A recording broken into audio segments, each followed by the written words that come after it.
Good morning, we're live. Thank you very much for your patience with me. Hi. All right, today we're talking about 8 steps for Black women to reject Black excellence. We're going to talk about why I think you should reject Black excellence in case you're new here, in case you don't know what, where I'm coming from, what I'm talking about. Okay, but then we're going to actually work on 8 steps. I'm going to actually walk us through 8 steps to reject Black excellence, to reject the notion that we have to be achieving and doing in order to be a valuable, respected, worthy person. Okay, so that's what we're going to talk about today. Good morning, everybody. Thank you guys for hanging in there, for waiting. Good morning. Good morning, Adelia. Good morning, Francis. Hey, Francis is in Mexico City. Good morning, Nikki. Good morning, everybody. Good morning, DM me. Good morning, Gina. Is this a super chat from today already? Good morning, George Woods. Hello and good morning, chat room. Have a great weekend. Thank you. You have a great weekend too. Thank you for that super chat. Good morning from St. Pete Beach. That's Gina. Gina, I'm house sitting in, I think, what is it called? Fort Myers. Is that close to St. Petersburg? I'm on my, not today. I'm house sitting there soon. I'm on my way down there. Good morning, Talonda. Good morning, Dorstu 98. Good morning, the 13th Goddess. Hey, guys.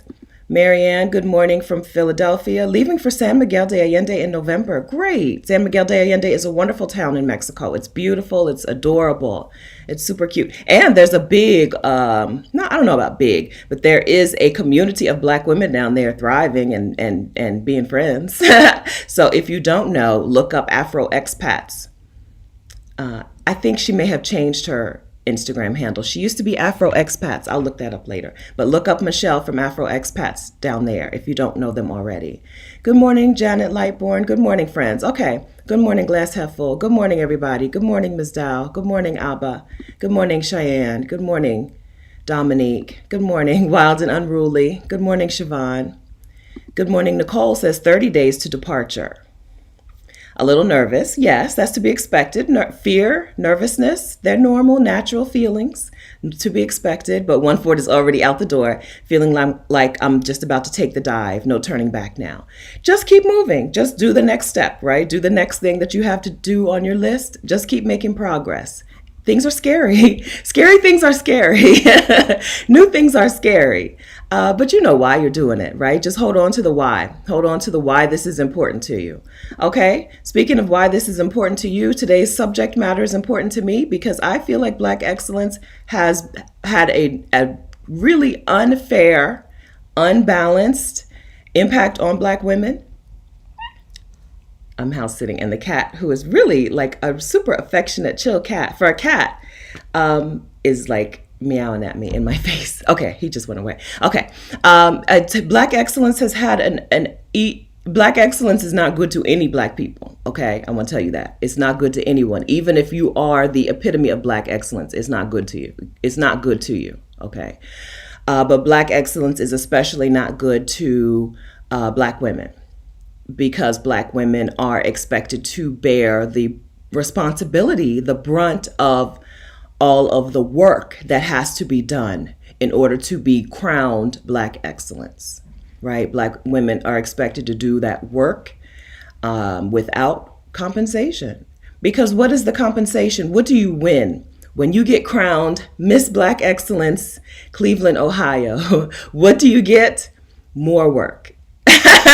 Right? What do you get? More responsibilities. What do you get? More expectations, more pressure. The promise of Black excellence was, right? The promise was you do these things, you achieve these things, you reach this status or whatever. And my clients are just going bonkers. You reach this status and then you are safe from white people's wrath or whatever, white people's the danger of white people in America. And you have financial freedom. Well, Black excellence doesn't give you either one of those things, right? You can be Black excellence and still get murdered on the street. You can be Black excellence and still walk into your job and have them fully expect you to do the work of 2 people with the pay of 2/3 of a person, right? So the promises of Black excellence are not there. There's no there there. There's no there there. And Black women in particular are the ones who have to do all of the work and all of the striving and all of the achieving and all of the doing. And there's no payback. There's no payback but an early grave, right? There's no payback but student loan debt. There's no payback but crushing mortgage and car payments, right? There's no payback except more work, more expectation, more doing. There's no finish line to Black excellence, okay? So even if you are Miss Black Excellence Cleveland, Miss Black Excellence College Park, okay? Miss Black Excellence, I don't know a neighborhood in LA. Miss Black Excellence San Vicente, I don't know if that's in LA, right? There's no benefit. Congratulations, I guess, on your achievements, okay? But are you getting what you wanted out of it? I don't think so, because I think this chat today is full of Miss Black Excellence, her town, right? This chat today is full of people who have been the epitome of what you were supposed to be and do. And where are these women today? Here looking at a person who's going to tell them how to do less, right? How do you put that stuff down? How do I figure out what my real dream is? How do I figure out what I really want for myself, right? That's what it'll get you. Okay, so you might as well join us today. You might as well join on today and drop Black excellence today. Okay, thank you, Kelly. Hi, Kelly V. Reed. Thank you. Inglewood. Okay, Miss Black excellence. I didn't recognize the name Inglewood. Baldwin Hills. Thank you. I recognize those. Okay, thank you. Right? Hello, West Coasters or West Coast friends. I don't know if West Coasters are awake at this time of day because I'm on Central Time now and I was like, ooh, 9 o'clock. Let me get myself together. Okay. So I opened the back door to let the dogs out and instead they're running through the house. My intention was to open the door, let them go outside, but not close the door because when I close the door, they whine, right? They want to know what's happening. So I'm like, let me open the door so that they will go outside, but know they're welcome inside. Instead, they're just running in and out. But we're going to handle it. We're going to deal with it. Okay. Hey, Charmaine. It's a scam. Alicia Renice has a video on her channel called Black Excellence is a Scam. Okay. She does a better job of defining and describing Black excellence. If you don't know what it is, that she's going to give you a better definition of what Black excellence is and the history, some behind the like history of the term Black excellence and how it's been morphed into what it is today. I'm not going to get into all that because most of us, you know, right? If you're here, you know, right? If you don't know, no, you know, y'all know. Okay. Crystal Harris, PhD. The critique of Black excellence is that it's performance based. That is one of my major problems is that it is action based. Yes. We are excellent by nature. Yes, Crystal.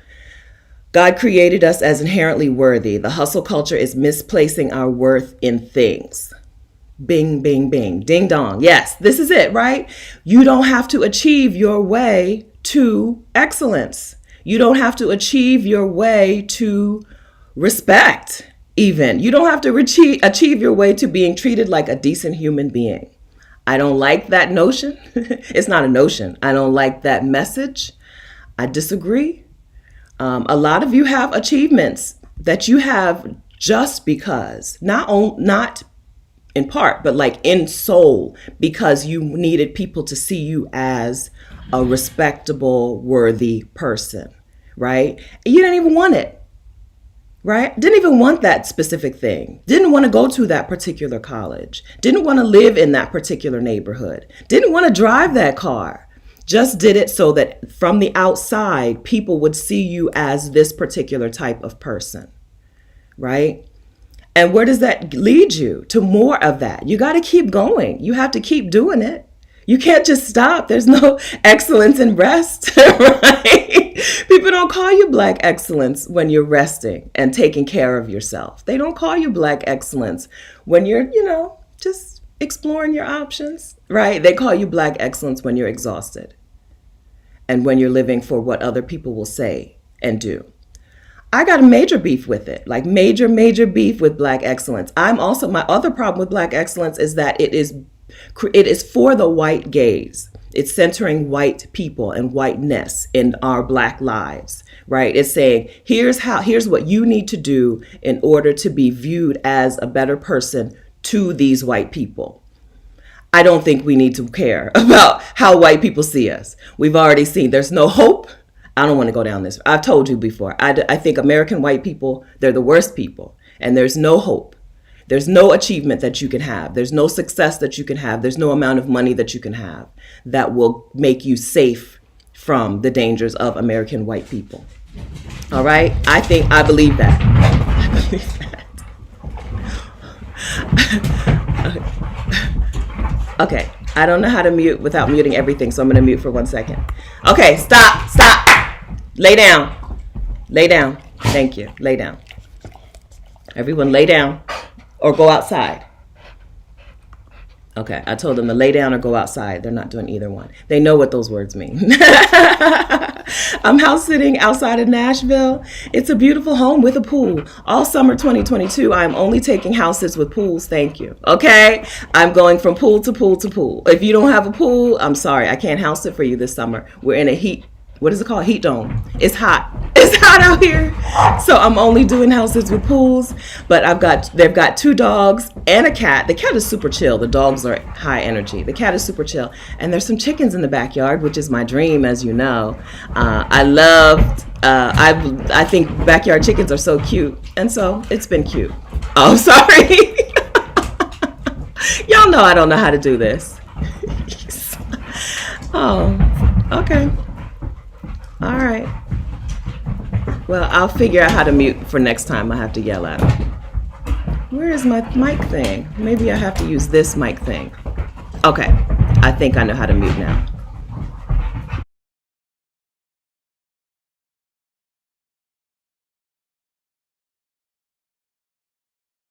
Okay. I think I muted that time. All right. But they don't care. They don't care. All right. Okay.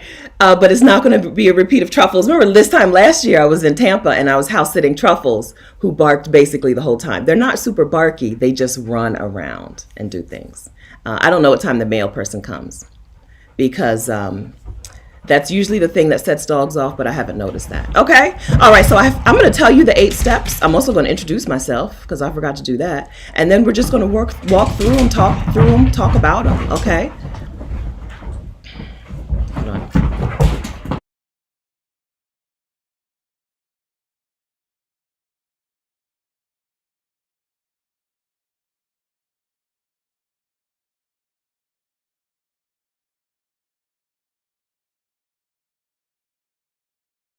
Okay, so the 8 steps. No, that's not what I said. I said lay down. Okay, so the 8 steps as I have worked them out. Okay, and they're not like steps. They're things, but not steps. You'll see. Number 1, but you're breathing into the microphone though. Thank you. Stop praising exhaustion in yourself and others. Show your work. Number 3, give money to the people that Black excellence has rejected. Okay, because that's another thing of Black excellence. And it was never intended for all Black people, right? Black excellence was never going to be all Black people. And so there are people who Black excellence and Black, respectability have left behind, rejected it on purpose. So give money to those people. Give them money. I believe money is a compensation for things, right? I believe in reparations. I believe there should be reparations for slavery. But can there be reparations for Black excellence? I think so, right? So number 3 was give money to the people that Black excellence hates. Number 4, stop commodifying wellness. Number 5, do dumb stuff. I probably should use a different word, but that's the way that I describe the things that I do. Do dumb stuff, right? Number 6, look at the video of what did we just see from NASA? The universe? Did y'all see that video of the universe? Look at the video of the universe, all right? Number 7, foster new relationships with people who don't know the Black excellence version of you. And number 8, house sit. Okay. These are my steps to rejecting Black excellence. Okay. These are steps that if you are a person, if you are a woman who has gotten caught up in this hamster wheel, this trap, this scam of achieving, doing, striving, and you want to just be. Okay, I think these 8 things can get you there. I believe it. I believe they can get you there. Okay, I haven't introduced myself. Good morning. My name is Stephanie Perry. I'm a house sitter, as you can see. I'm the creator of House Sitter School. I'm the co-creator of Exodus Summit. I help Black women embrace ease by taking career breaks or sabbaticals, by house sitting, by bopping around as a digital nomad. If these things sound good to you, make sure that you subscribe to my YouTube channel. Hit the subscribe button, please, and turn on notifications. Ring the notification bell so that you will be notified when I post a new video or when I go live. Welcome. Okay, welcome everyone. All right. Okay, so those were the 8 steps that I came up with. Alicia's working your way to house sitting. Working my way to house sitting. You guys are about to go out in the van, right? Maybe I'm missing something. Working your way to house sitting. Are you going to house sitting and van life go hand in hand? I think they're good. They would be great friends. So if anyone out there is looking to travel long term in one way, add house sitting in there, right? It works along with other things. It works with RV life and van life. It works with just bopping around as a nomad. It's a good combo when you want to chill in somebody's home and swim in their pool, because I did get in the pool yesterday afternoon. When you want to do these things, house sitting is a wonderful way to work that in as well. Okay, good. Okay, so I just want to jump in here and talk about the list. Okay, so first number 1 on my list of ways for Black women to reject Black excellence today. And the title I put today, right? We're not talking about this is down the road. These are things that we can do today, most of these, today, to reject Black excellence, to reject the notion that you need to achieve your way to X, achieve your way to respect, to worthiness, to even money, right? Even the notion that hard work equals better money, that's not true either, right? So the ways that we can reject these things, I think the first thing is stop praising exhaustion. We celebrate people for exhaustion, and that it perpetuates the idea that that's how you're supposed to be, right? And we talk about ourselves in terms of how tired we are and how much we've done and how many hours it's been since whatever and how long we worked and forgot to eat breakfast and skipped lunch and no dinner and not, right? We talk about these things in a positive light, and it just keeps going. It perpetuates it in ourselves and in our environment, in our relationships, our friends, our families. Yeah. Oh, the 8 steps are not in the chat. If I copy and paste it, you're going to see my notes let me see if I can copy and paste it without you seeing all of my notes, because my notes aren't going to make sense to you. Some of my notes are a shorthand for myself that won't make sense to you. So I'm going to delete some things and see if I can show you in the chat without all of my stories. Let's see. Yeah. Okay. So stop praising exhaustion really is the words that we use, right? Change the language that you use. A long time ago, I stopped saying things like, hustle. I don't know that I ever have used the word hustling or whatever. I do say side hustle when I talk about side work, because people understand what it means, right? When I say side hustle, people know what that means. But I don't say some words I just don't use. Some words I never would have used anyway. But change the way that you talk about your life and your day. When people say to me, small thing that I do, people always are like, when I do one-on-one coaching calls with women, and they'll get on the call and they'll be like, oh, I'm so glad I got some time with you. I want to be respectful of your time. I know you're busy. I'm like, no, I'm actually not that busy. Actually, I'm not doing anything. right? I just put on a bra and eyebrows for you, right? I'm not busy. I don't like to be busy, and so I am not busy, right? It's a small thing that I do, and always correct them. I always correct people. I don't let people say to me, I know you're busy, without me saying, no, I'm not busy. I don't do busy. All right, so I can't copy and paste it. Paste. I can paste it on my thing, but it won't let me put it in the comments. I think because it's formatted funny. Let's see if I can change. Anyway, I can't put it in the notes. I'm sorry, in the chat. I'll just write the first one. Okay, so first we're on stop praising exhaustion in your own language and in other people's conversations. I do as little as possible. That's right. Hey, copious cat. And I say those words. Hi, Stephanie. What do you do for a living? I do as little as possible. And I always do this with it. I don't know where that came from. I'll be like, I do as little as possible. Now, take that information and decide how you're going to treat me, right? Because what people want to know when they ask you what you do for a living is how much respect do I give you, right?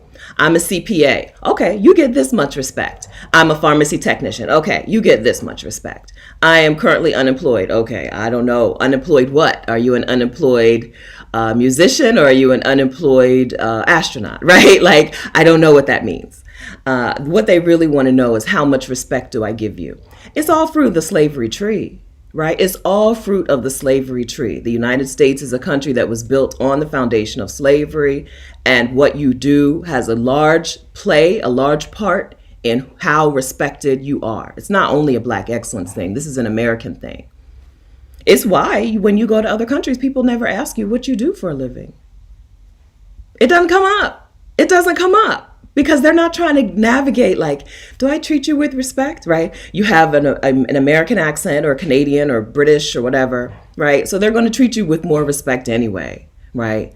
But they're not like, oh, what is she, a teacher? And does she teach kindergarten or college, right? Like, none of that. None of that. They don't do it. People don't do that in other places. I told this story before. I've had, when I bopped around for a year, I quit my pharmacy technician job in 2015. I bopped around for a year. And I spent a couple of weeks with a girl from Simone who was German. Almost more than a week, maybe a couple weeks with her. We bopped from one part of the Philippines to the other. And I contracted leishmaniasis, which is a gross skin thing. Don't look it up, okay? It sounds like monkeypox, actually, when I see these people talking about having blisters that were filled with liquid, right? That was what I had. I had leishmaniasis. But it turns out Simone was now I can't remember, like a medical researcher? An epidemiologist who specialized in tropical diseases, which is what leishmaniasis is. I got it from some tropical insects. But I never knew that until after I went to the hospital and got my medication and got treated and then came back and then showed her. And she was like, I could have diagnosed you. I'm an epidemiologist. And I was like, oh, never came up. We never talked about work. We never talked about what she did. I was a pharmacy technician. We could have talked drugs, right? At that point, I knew all the drugs. Pharmacy technicians, we know drugs. We know drugs and diseases. We could have talked about stuff. It never came up in the 2 weeks that we were together all the time. We even stayed in hostels and dorm rooms. We slept in a bunk bed together. I mean, 2 separate bunks. We were together all the time for, I don't know, almost 2 weeks. Never came up. So if you are out of the country, don't start conversations with people with what do you do? Because they don't understand why you would care. Why would you care? You have people in your face, could be the prime minister, right? Could be a basketball coach, a janitor. You don't know. You'll never know. You will never know. You will never know. Yeah. So leave the exhaustion out of your conversation, or if you do, make sure that you talk about the downsides, right? I've been working so hard, I skipped breakfast and now I'm dizzy, right? Because that's what happens. And now it's taken me 2 hours to do 45 minutes worth of work because I can't concentrate because I didn't take time to eat, right? That's the real result of exhaustion. of working yourself past the point when you were supposed to have stopped, right? I work night shift in a pharmacy. I know what it's like when people are working when they're tired, right? It's not good. People die in hospitals because we work ourselves past exhaustion. Yeah. All right. So we stop praising exhaustion. That's step number one. Step number one to rejecting Black excellence today.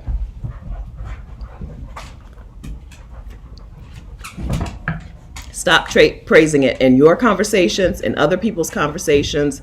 When you see a blog post of somebody who's like, hey, I just finished my doctorate and blah, blah, blah. Congratulations, take a break. That's what I say. You know that's what I say. Congratulations, take a break, right? Let's take a break. Let's schedule in some time to do nothing, please. Thank you, right? Stop praising exhaustion in people's conversations. Hold on, give me a second in the chat to ban the naked person. Naked. Yeah. Okay. Yeah. All right. So please listen to the way you talk. I got him, Abba. Thank you. I think I got him for now. Listen to the way people talk, right? And how often they praise being exhausted. And then do your part to change it. I do my part. I do my part. We're not praising exhaustion when I'm around. Okay. We laugh about it. Hi, Sharon Doherty. Yes, we talk about it. We laugh about it. It's a badge of honor, right? Because in the United States, you are what you do. Your worth is entirely wrapped up in what you contribute financially to capitalism, right? Your worth entirely is wrapped up in is that. And so we praise it. But it's not good. It's not good for you. I don't know anybody who would be like, yeah, it's actually good for you to be under stress all the time, right? To operate in fight or flight mode all day, every day. It's pretty good for you. To not sleep. We know these things are not true, but we still praise the root of those things. That hard work, that hustle, that grind, that exhaustion, that sacrifice of basic human needs. Stop praising the sacrifice of basic human needs. Human beings need food and sleep to function, to live, not even to function, just to be alive. You need food. You need sleep. Okay? So stop praising the going without. I try my hardest. I don't do that anymore, right? Nobody says to me, oh, I know you're busy, without me saying, no, I'm not. I don't do busy. Right? And then they're like, oh yeah, I forgot who I was talking to. Oh yeah, I forgot. Hey Alicia, so Alicia Renice has wonderful videos on this subject from her perspective. Alicia Renice, her YouTube channel is Alicia Renice the artist, okay? You can take a second, go over and subscribe now. Because like I said, her video, Black Excellence is a Scam, is a wonderful video with much more detailed information about the actual scam. Okay?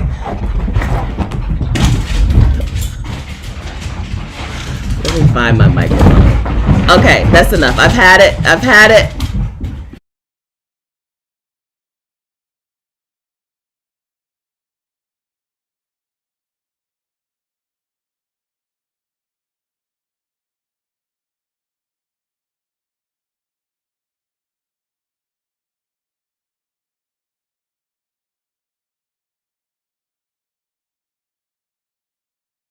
All right. Yeah. Okay. So watch. Take a sec. You can take that second and subscribe to Alicia's channel so that you'll find those videos so that they're not you don't forget. All right. Okay. All right. They are having a ball. They're having a ball. Yesterday, I had a meeting with Rashida. I did a podcast interview with Adalia, and I had a coaching call, and they were great. They laid around. They were on my lap. One of the big one gets in my lap. They were in my lap, but they were great. Today, they're like, it's Saturday. Okay? On Saturdays, we go hard. I think I'm going to have to lock them outside in a second. They're not going to like that. They are living their best lives. They really are living their best lives. You never know when your house sitting client is going to find your YouTube channel. I usually don't tell them I have a YouTube channel because a lot of my clients are white American people, right? So I usually don't tell them that I have a YouTube channel. But you never know when they're going to find the channel. I know they're like, oh my gosh, my dog is so out of control, because people don't notice I don't think people notice how out of control their pets are until they see them from a third party. Yes, the dog was like, I need to teach these dogs. I need to teach these dogs how to reject hustle culture. One of them is everything. She is, Kat said, can we talk breeds? She is everything. She is pit bull and chow and German shepherd. And the other one looks to be all pit bull. Okay, so Anta, W1, you're not busy due to your age. Your parents are still young. Wait till you have to take care of them. I'm not saying that there are not privileges in the world. I have an amazing privilege called Connie and Joe Perry, right? They are healthy. They are financially healthy. They are all of these things. And so this one of the reasons that I get to live the life that I live, because I have parents who can do who are on their own. Right now, they're on a road trip. I'm on a road trip and they're on a road trip at the same time, right? Absolutely. So I take advantage of that. I believe in taking advantage of your advantages. Know what your privileges are and use them to your advantage. Yes, indeed, right? There may come a time when I don't have that, right? There may come a time when I am the caregiver for one or both of them, the primary caregiver.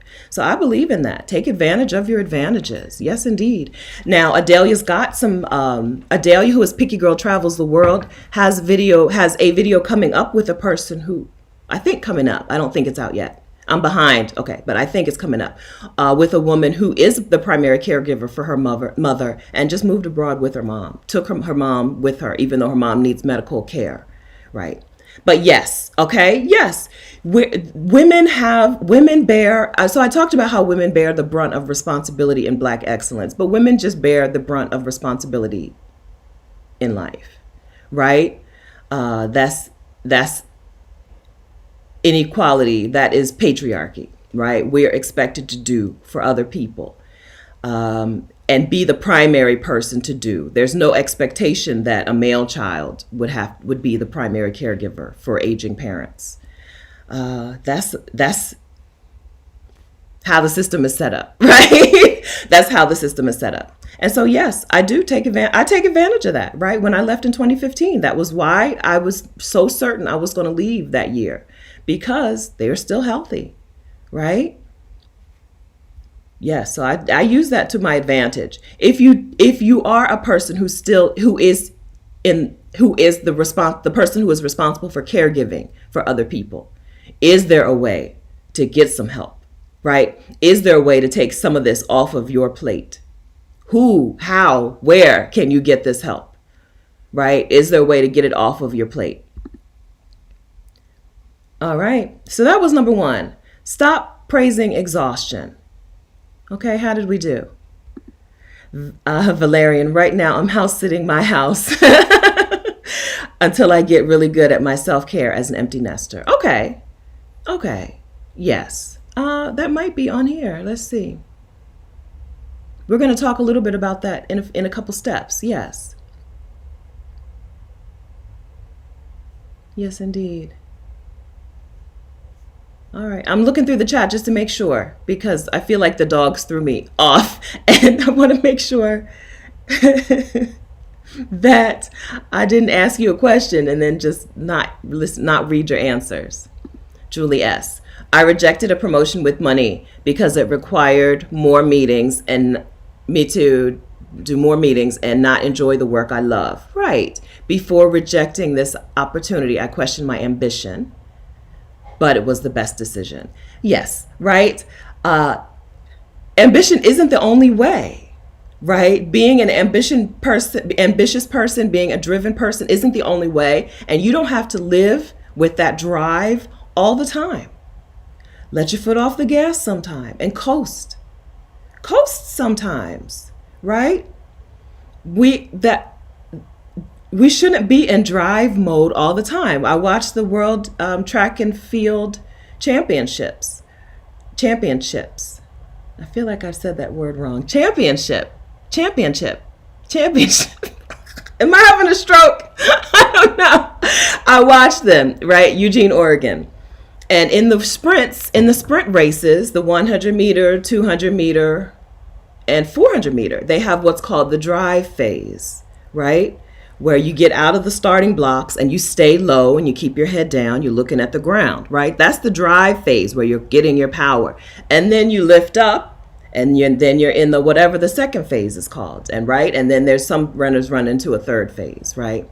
You don't run, even a race as short as 100 meters, you don't run it all in drive phase, right? Yeah, we're not made to live our lives as driven, ambitious people every day.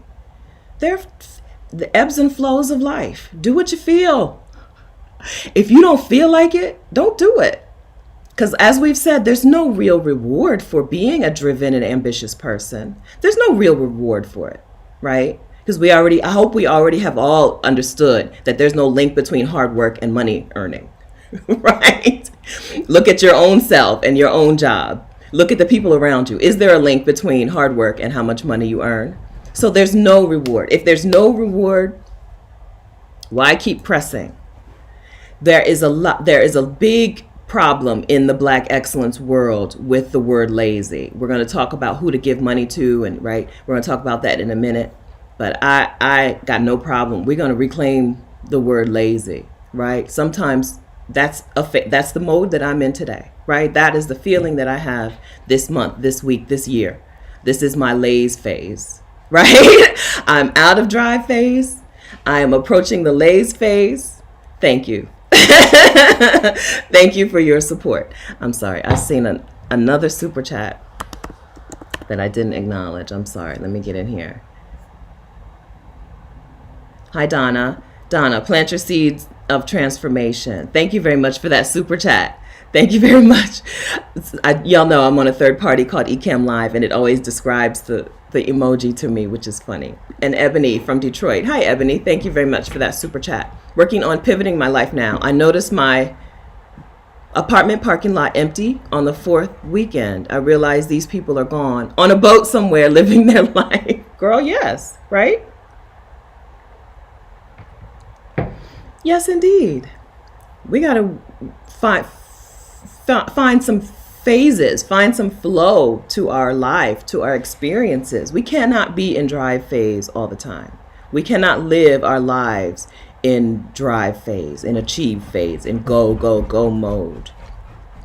Yes, indeed. They are out there living their life, right? They're out there and trying to enjoy some of what that hard work has given them, right? Some of that effort, some of that ambition, some of that drive. It has given them some fruits, and they want to enjoy them. How many people never get to enjoy the fruits of their labor, right? Work so hard for a house that you never get to stay in.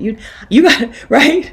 I get to enjoy people's homes more than they do. That house sit in Tampa. She's like, I think you've been in the pool more than I have, right? And she was serious about that, right? They work. I get to enjoy their stuff because they're too tired to enjoy it. Not me. No, indeed. I don't like that. Okay. So yes, yeah, we have to accept that there are phases. There's an ebb and flow to everything. There's an ebb and flow to everything, including your own desires, your own ambitions, your own wants, and how hard you're willing to work. There's an ebb and flow to it. When you're in a phase where you're just not willing to do it, don't do it. Okay. I love that. I love that realization, right? Okay. Number 2. So number 1 was stop praising exhaustion. Number 2 is show your work. Okay. Number 2, show your work. Part of what the message of Black excellence is be this thing already. Okay. Don't talk about how hard it was to get there. Don't talk about the effort it took to get there. Don't talk about how bad you were at it in the beginning. And so there are a lot of people out there afraid to try something new because they're afraid to be bad at it when everybody starts out bad at it. Okay? Everybody starts out bad at it. Yeah. Okay. But show your work. I really love, as you can see by the way I run this YouTube channel, I love the idea of practicing in public, saying out loud, here's the thing I'm working on and here's my progress. I wish I had saved that screenshot somewhere. A dude years ago on Instagram, probably 2014 on Instagram, showed, he was an artist, and he drew a picture of a German Shepherd when he was, I don't know, 18. And then he posted a picture of a German Shepherd that he drew yesterday, right? So I'm going to try to say it was 5 years apart, right? The first German Shepherd looked like it was drawn by a child. The second German Shepherd from 5 years later, like it was hyper realistic. Like, is this a photo or is this a drawing, right? How did he do this so well? Right? It's just practice. It's just that he kept going, right? He didn't say, "Oh, I'm not really good at drawing, so I don't draw." He didn't do that. The first one, it was not good. It wasn't good. It wasn't good. There's no sugarcoating it. It wasn't good. But he decided, "Oh, but I'm gonna practice and I'm gonna show my work."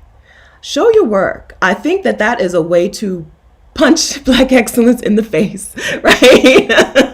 The notion that we have to be so much, we have to be so good, we have to be so, right? Show some of the bad, show the work, show the failures, show them, talk about them, right? Adelia interviewed me on her podcast yesterday, and she was like, so now that you've done these things, do you ever feel fear? And I'm like, every day, but I don't talk about it enough. I don't talk enough about how afraid I am of things, but I still do them, right? So let's commit to showing our work, to showing people the work that we're doing, the failures, right? The things that we're improving. Show it. Do it out loud. It gives other people permission to get started because they're like, oh. That's where she started. I'm there already, or I'm even better than that. So it gives them permission to get started. And it shows that you have not always been Little Miss Black Excellence, Little Miss Perfect, right? You have actually been a person who's made mistakes, who's failed at things, who's quit a lot of things. I've quit a lot of things. Show your work. I think that is probably the easiest way to the face punchiest way to get back at Black excellence, right? Let's see. I'm looking in the chat. Yes, it's okay to be bad at things. It really hurts my heart when I hear women say, "Oh, I can't do it. I'm not good at it, so I don't do it." Like, if you're into it, you're not going to get good at it until you're bad at it first, right? Like, these are progressions. These are steps. The idea of like being an exceptional person, and Alicia talked about this on her channel, the idea of the exceptional Negro is that you're inherently better. And the problem with that is that it tells everyone who doesn't feel like they're inherently a better person than others, oh, it's not worth it for you to even try. Not even worth it to try, okay? The real gag is that no one is inherently better. Look at some of these people who people are holding up as Black excellence. Have a conversation with them. See if they really are intelligent. Remember when Ben Carson was the face of Black excellence? Do y'all remember when Ben Carson was Mr. Black Excellence USA? Right? Turns out he's a freaking idiot. Yes. Yeah, right? But okay, so Black excellence, some of that message is that, oh, there are some people who are exceptional and they are worthy of more, and some people who are not. It's not true. We just don't see the people who get the exceptional tag. We don't see the work that got them there. The mistakes, the failures, the losses, the beat downs that got them to the point where they can now be called exceptional at something. But they're just people.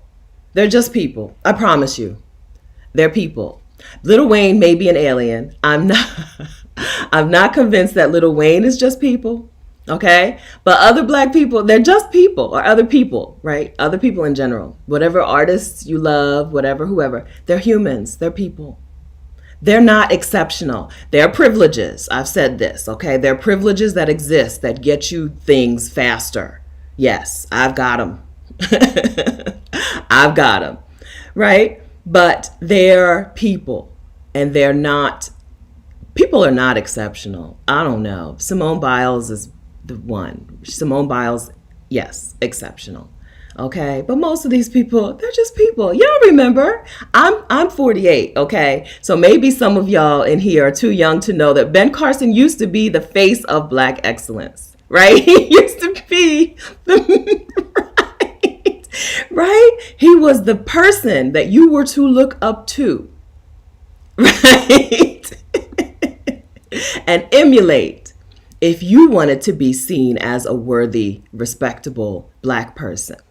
One of the good ones, right? Remember that?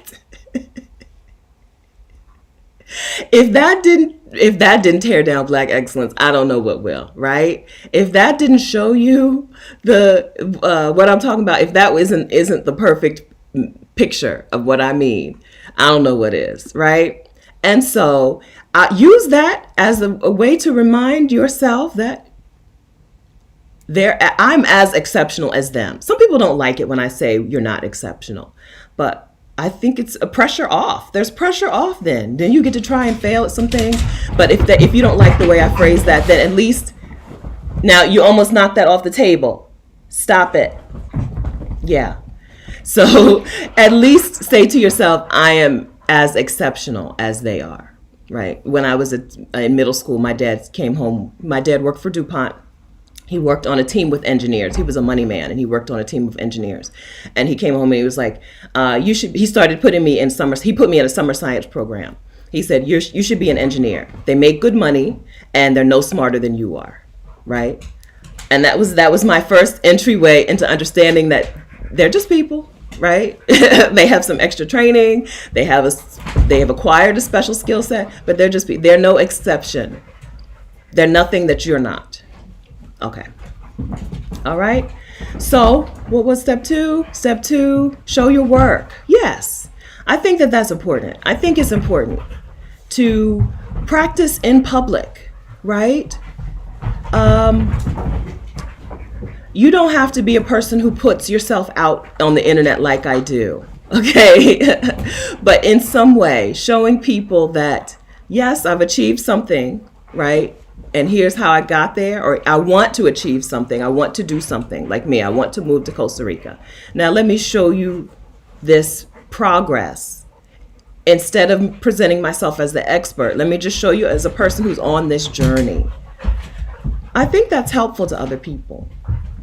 I'm not an expert in things.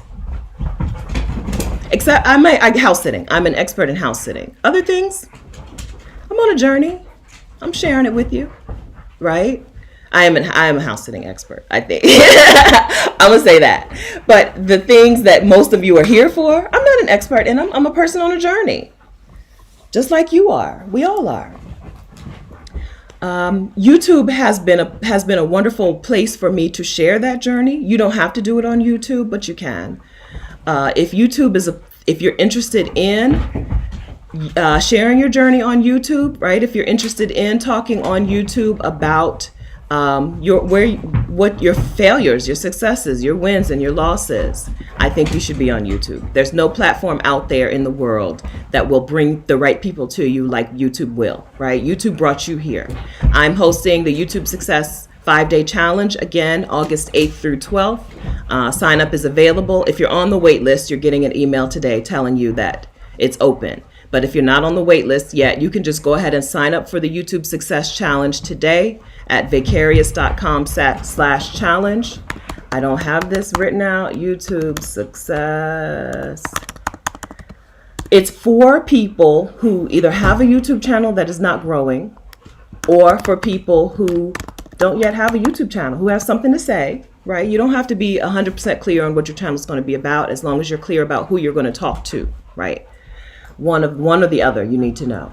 It's for people who either have a channel or are ready to start their channel, and for people who are willing to make a YouTube video the week of August 8th through 12th. Basically, you need to be able to make a video either August 11th or August 12th. The challenge is now open at vicarious.com/challenge. .com/challenge. All right. It's not a free challenge because you're getting feedback and community. You're getting a community and feedback from me. Okay. But that's open now.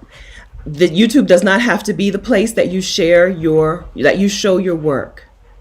But find a way to show your work. Find a way to not present in the world as the finished product that tells people, oh, if you're not at this level, no need to even try. Alicia does, so I'm sorry, Alicia, to keep just throwing your name in, but Alicia does videos where Alicia is an artist and a musician, a songwriter, all of that. And she does videos where she's like, oh, let's write a song, right? Let me get my loop machine and let's make some music. Show your work. This is how you give other people permission to get started. So many people would do something if they knew it was okay to start off bad at it. Or stay bad. Even if you want to stay bad at it, you can stay bad at it if you want. You don't have to get any better. My YouTube videos the quality of my videos are not going to get any better. I'm not going to learn how to do better audio. I'm not going to learn editing. Okay? So you also have permission. You have permission to start off bad. You also have permission to stay bad. Okay? All right. Hey, Sonia. Sonia says, I've grown so much since doing the challenge last year. I still have a lot of growth to do on my channel. Yeah. Oh, yeah. It's a work in progress. Everyone's work is a work in progress. Yeah. Yeah. Okay. Kia. Yes. Kia. Hi, Kia. Kia gained 75 pounds and has shown the progress of losing 50 pounds. She lost 50 pounds last year. Kia Reruns is her channel, right? Kia, Kiya Reruns, Reruns. And Kia's a nurse also. So if you're concerned about weight loss from an unhealthy standpoint, you don't want to get suckered into somebody's unhealthy stuff, right? You don't want a YouTube channel where they're telling you, just don't eat, right? Here's how I lost weight. I don't eat. If you want to make sure that you're watching somebody who's doing things a healthier way. Kia Reruns, right? Yes, show the work in progress. YouTube is not a place for the expert, frankly. People who are the expert in things sometimes struggle on YouTube. YouTube is a place for you to show your work, right? YouTube is a place for people to see your journey. Right? Those journey videos do amazingly well, right? Let's watch my journey, my weight loss journey, my adoption journey, my move abroad journey. Show your work, the ups and the downs. If you want, again, okay, if you want, your choice, you do what you want. But yeah, show your work is step number, we're only on number 2? All right, let me get moving. Show your work is step number 2 to reject Black excellence today. Okay, step number 3.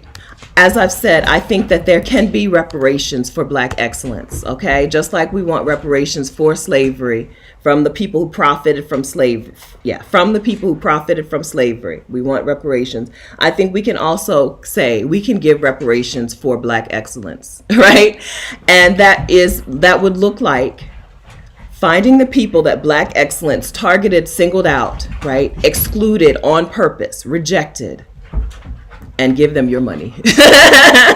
Give them your money. Find the single mom. Find the queer person, the LGBTQ Black person who Black excellence was like, no, you don't qualify. Find the Black person with a disability. Find the lazy person, the person who was like, oh, I'm not into hustling. Thanks, right? I like to rest. And I'm going to rest. Find the person who spent a lot of time sitting out on their porch when people were like, oh, she's just lazy, right? Who now it looks 20 years younger than everyone else. The woman who spent her time hula hooping when everyone else was getting graduate degrees, who now looks 20 years younger than everyone else, right? Can we give reparations to these people who Black excellence was like, oh, not you. You don't qualify. Right? Yeah, it's easy, right? Because they have businesses, they're out doing things, or they have Cash App, right? If you want to Cash App a queer Black person, a single Black mom, a lazy person, cash up them some money. That can be reparations for Black excellence. I believe we can do it. Okay? I believe so. A fat person. Somebody asked me the other day why I call it ease and not soft life. You know, in the YouTube world, there's a lot of videos out there about embracing the soft life for for women, in particular Black women. And I said, I don't know that the soft life world wants fat women, right? They seem to be, again, I'm going off topic. That's nothing new. Y'all are used to that. They seem to be very interested in a particular aesthetic, which doesn't include fat women. It doesn't include queer women. It doesn't include single moms. Damn sure doesn't include the single mom, right? Right? I don't know that they want me. I say ease instead of soft life because I don't want those women who've been excluded from the soft life conversation to feel like they're also excluded from the ease conversation. Everybody can work towards more ease, right? Okay, find me. Yes. Seriously, if you've ever been upset and insulted by someone's laziness, cash app them some dough. Okay? If you've ever been like, ugh, why don't she just get up and get another job, right? She only has one job. Why don't she just get up and get another job? Ugh, she's still working at that fill in the blank. Why don't she go try to get a job at whatever, right? Find her, apologize to her, give her some cash. Give her some money. Reparations. I believe in financial reparations. Differently abled population. Yes. Yes. These people have been excluded from the Black excellence conversation. Because, listen, I'm convinced that the real conversation with Black excellence or the real end goal was to whiten some people. Okay? Because remember, white people, who we call white people today, were not always white people. Italians were not always white people. There was white people, and then there was Italians, and then there was Irish, and then there was Jewish, right? And so then the Jewish people were whitened, moved into the white people population. The Italians were moved into the white people population. The Irish were moved into the white people population. I'm convinced that the goal of Black excellence was to move certain Black people into the white people population. That's why a lot of the people who are praised as Black excellence, right, did not have 4 Black grandparents, did not look like it. You know what I mean? There was a large population of people who looked what we would call racially ambiguous, right? And they were held up as Black excellence. Whereas somebody who looked like me did not fit the bill. I'm convinced that the end goal was to move some of these people over into white. Yes. Yes. Right? Okay? So Black excellence was never going to include some of y'all. It was never going to include me. It was never going to include us, most of us. We were never going to be accepted. Okay? So give up. Seriously, give up. Reject it today. All right? And then with money, financially, repair a relationship with a person who you at one point would have looked down on because Black excellence told you to. I mean that. Money talks. Every time I make a great point, here you come. All right? Yes. Okay, I believe that. Hold on. I gotta go outside. I'm gonna lock y'all out. Oh, Jesus. This dog doesn't know how big he is. Hold on.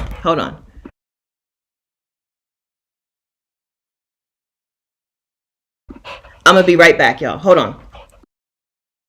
Take this time to, friends, you can't link to your YouTube channels, okay? You can't link to your channel, but just because your name, if you're here in the chat and your YouTube channel is your name, just tell people what your channel is about, okay? I'll be right back. I gotta take my clients outside.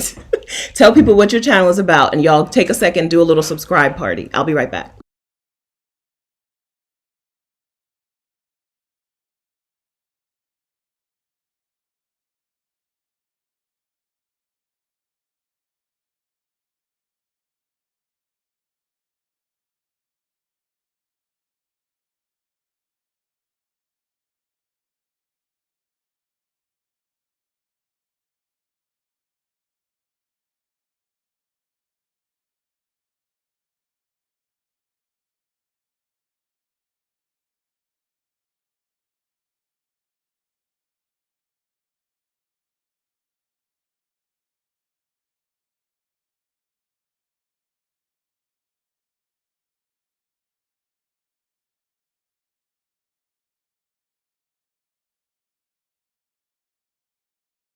Hold on, that's not gonna work because he's barking.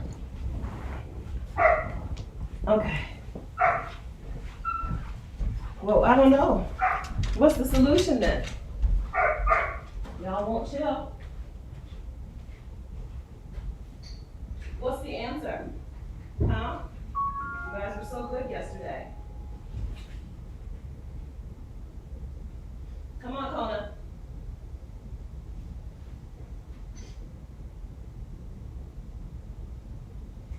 Come on, Kona. Come on, Kona. Kona.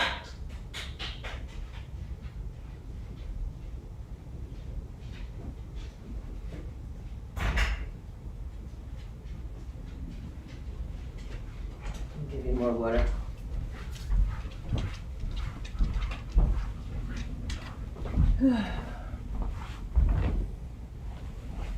Okay. All right. Oh, okay. Okay, I'm back. Did you do it? Anybody subscribe to anybody new? I don't know. Did y'all hear me? Was I muted? Did y'all hear me when I said do a little subscribe party? Okay, you're doing it now. Okay. All right, so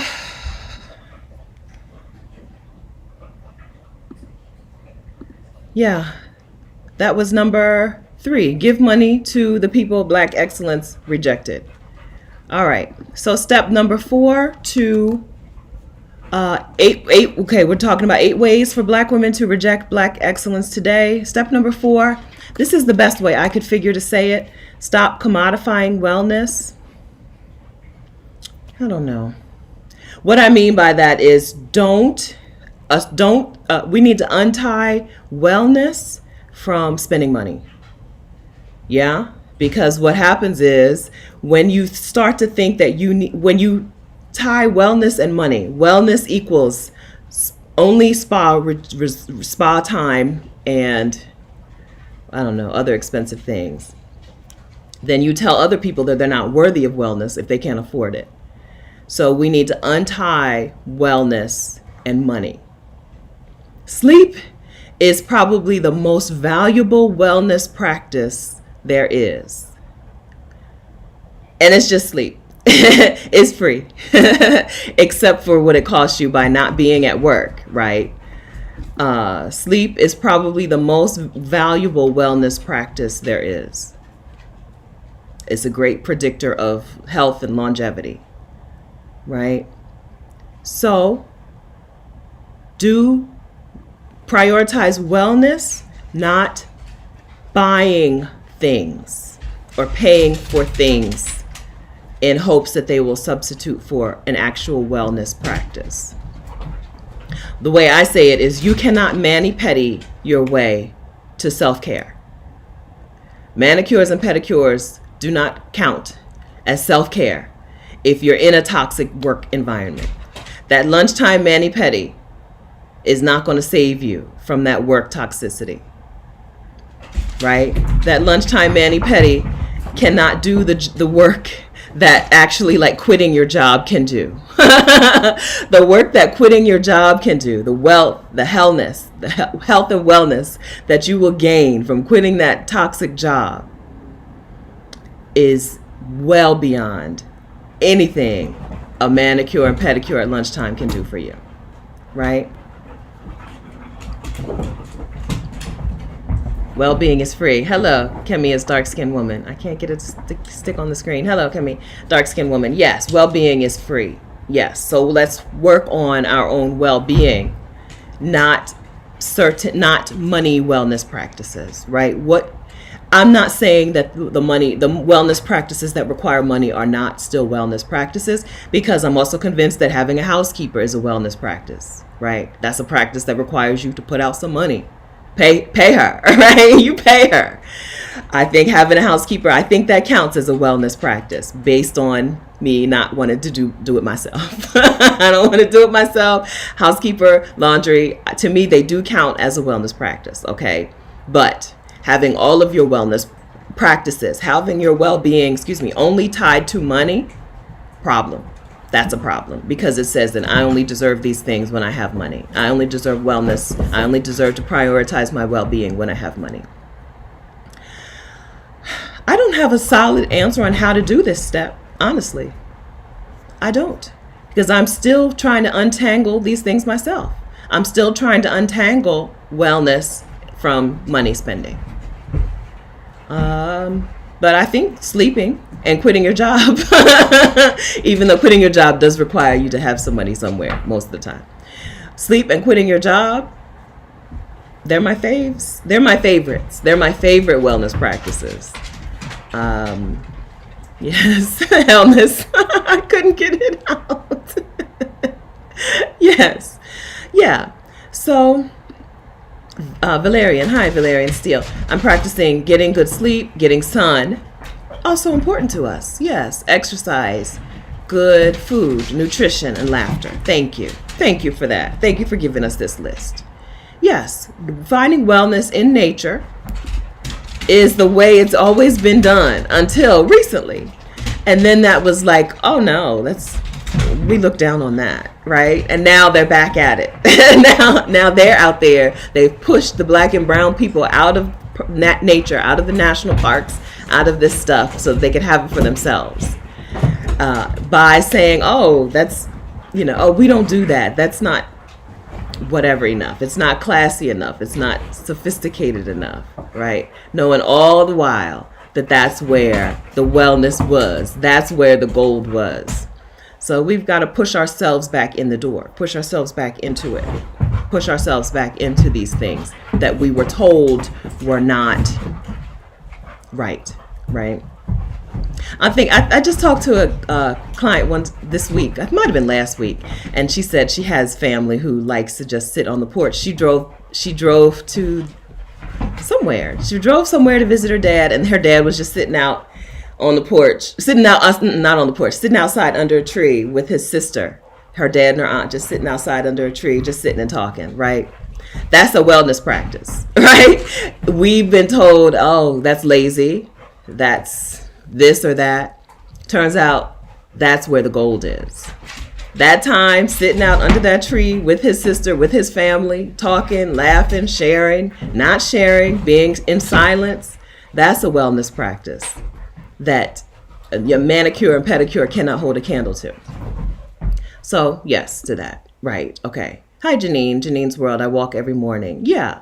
Right. We need to find wellness in a way that is not tied to money. I'm still working on it. But I do love a pool. I do love the beach, the water. I love the water, right?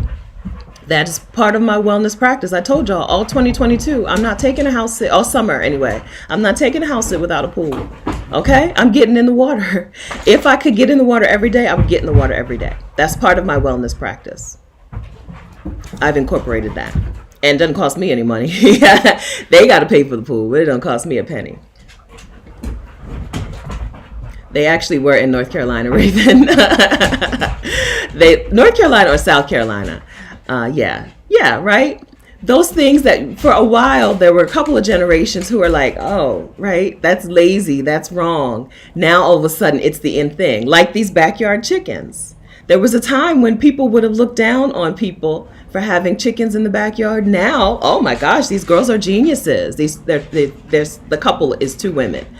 Oh my gosh, they're geniuses. Their eggs are fresh and yellow, right? The inside, the yolk of the egg, that egg looks like an egg. It's not all, you know how eggs from the store nowadays just look not eggy, right? Their eggs are fresh. Their whatever is whatevering, right? They have a place to compost their trash instead of putting it into the landfills, right? Oh, that's the wave of the future. No, it's the wave of the past that y'all told everybody was wrong.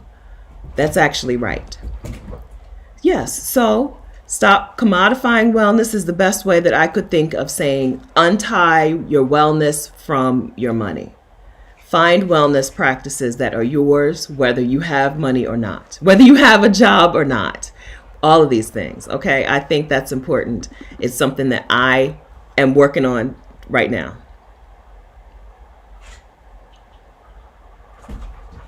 All right.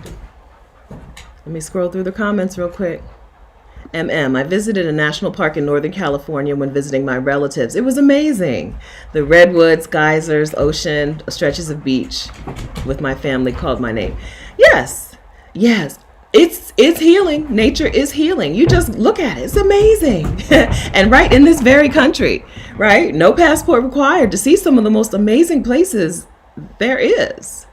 Yeah, so there are people who are reclaiming national parks for black and brown people. I know Outdoor Afro, a woman named, I don't know her, but there's a woman named Rue Mapp from Outdoor Afro, and that's their mission. Like, that is her mission, reclaiming outdoor spaces for black people. And there are others, right? Girl Trek does walking things with black women. There are others out there as well. Yes, nature as wellness. I'm down for it. I'm down for it because, I mean, man, it feels so good. But for a long time, the message was, oh, that's for poor people, right? You do those things because you can't afford it. No, we do those things because they're worth it, right? I can't stop thinking about these backyard chickens, right? And if these were black women, especially more than 10 years ago or so, if these were black women, people would have looked down on them. Oh my gosh. Ugh, they have chickens in the yard and they compost their trash. Now these girls are like, oh, they're ahead of the time. They're ahead of their time, you know? Anyway, yes. All right. I saw this. A Bruce Beach in LA finally got reclaimed. This is the beach. Is this the beach you're talking about that they actually gave back to the family? The state of California actually gave the beach back to the black family that they took it from years ago. I mean, talk about things you never thought you would see. I never thought I'd live to see the day. California is doing something.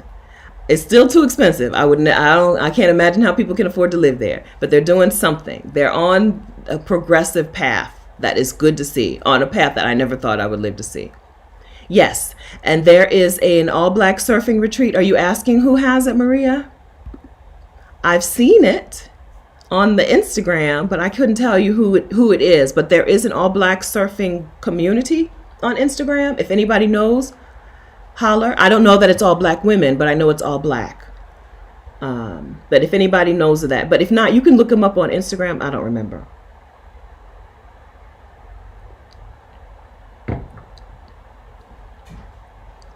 Gail says, I'm usually a bit uncomfortable outside in nature. I need to work on that.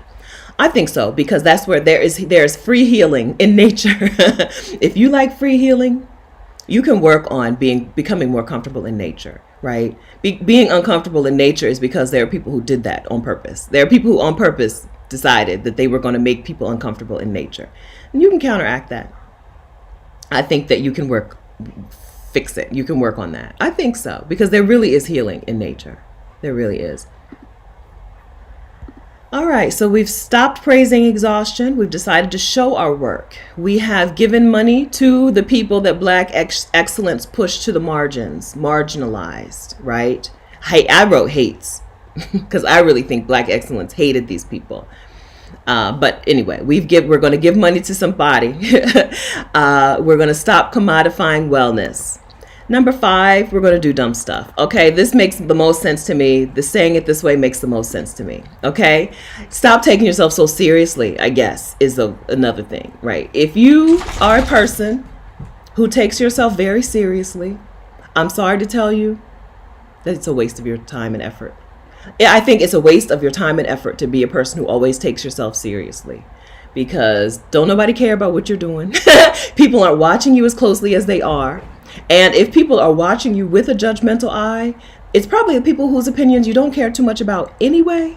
So do some dumb stuff. Do some stuff that is just ridiculous. Get into shenanigans, tomfoolery, okay? Foolishness. Stop taking yourself so seriously. Be who you want to be, and stop worrying about how other people will view you. Because, spoiler alert, we all gonna die. We all gonna die. And you don't want to be on your deathbed thinking about the things you wish you had tried or done right? I wish I had learned how to roller skate. You know what I mean? Seriously, I mean that. I wish I had learned how to hula hoop. I personally cannot do a cartwheel, right? Do dumb stuff. Do dumb stuff. Do stuff that either somebody you didn't do because somebody told you it was beneath you, like having chickens in your backyard, or because you personally took yourself so seriously that you couldn't put the effort in to try, couldn't be seen trying it. Do dumb stuff. I tell you, it feels good. Do dumb stuff. Also do dumb stuff because you never know what you're going to stumble into. You never know what you're going to stumble into, what you might fall in love with. You might fall in love with something really dumb, and it might change your whole outlook on life. It might change your whole trajectory, your future. House sitting changed my life. It's relatively, it's not that dumb. But it's relatively, it's a helpful thing. I don't know. I don't want to put that in the dumb stuff category because there are things you can do that are not helpful to anyone. That's what I mean. Do stuff that no one is going to benefit from but you. Right? We've talked a lot about my eyeshadow. I didn't do it right this morning, so I don't want you to look at it today. But we've talked a lot about me improving eyeshadow, my eyeshadow techniques, my eye makeup techniques. Today, I just put a little bit on before I headed to Target. I didn't do the full eye routine, so don't judge me by this. But I've spent some time improving my eyeshadow abilities. Nobody's going to benefit from that. Nobody. Dumb stuff. Do dumb stuff. Do dumb stuff. Okay? Stop taking yourself so seriously. Okay? How do we feel about this one? I love to watch Black women on Instagram doing, fun dumb stuff. Roller skating, hula hooping. Do it. Do it. I'm going to watch. Do it. I need to figure out the cartwheel situation personally. I really do need to figure out my cartwheel situation. Right?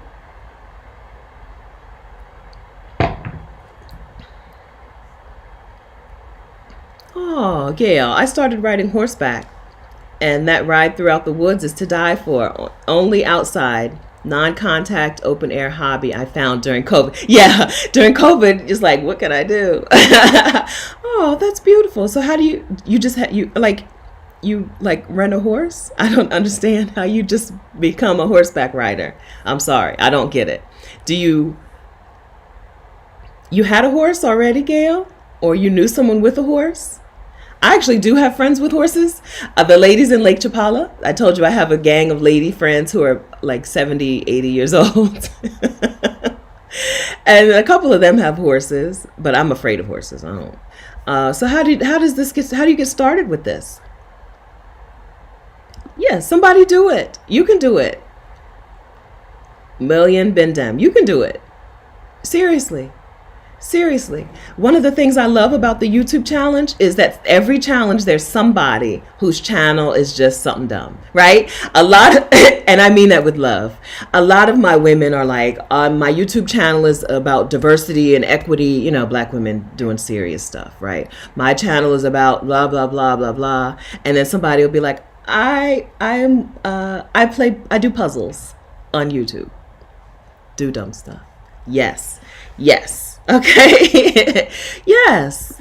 I actually had one client who was a man. Did I say was a man? I have one client who is a man.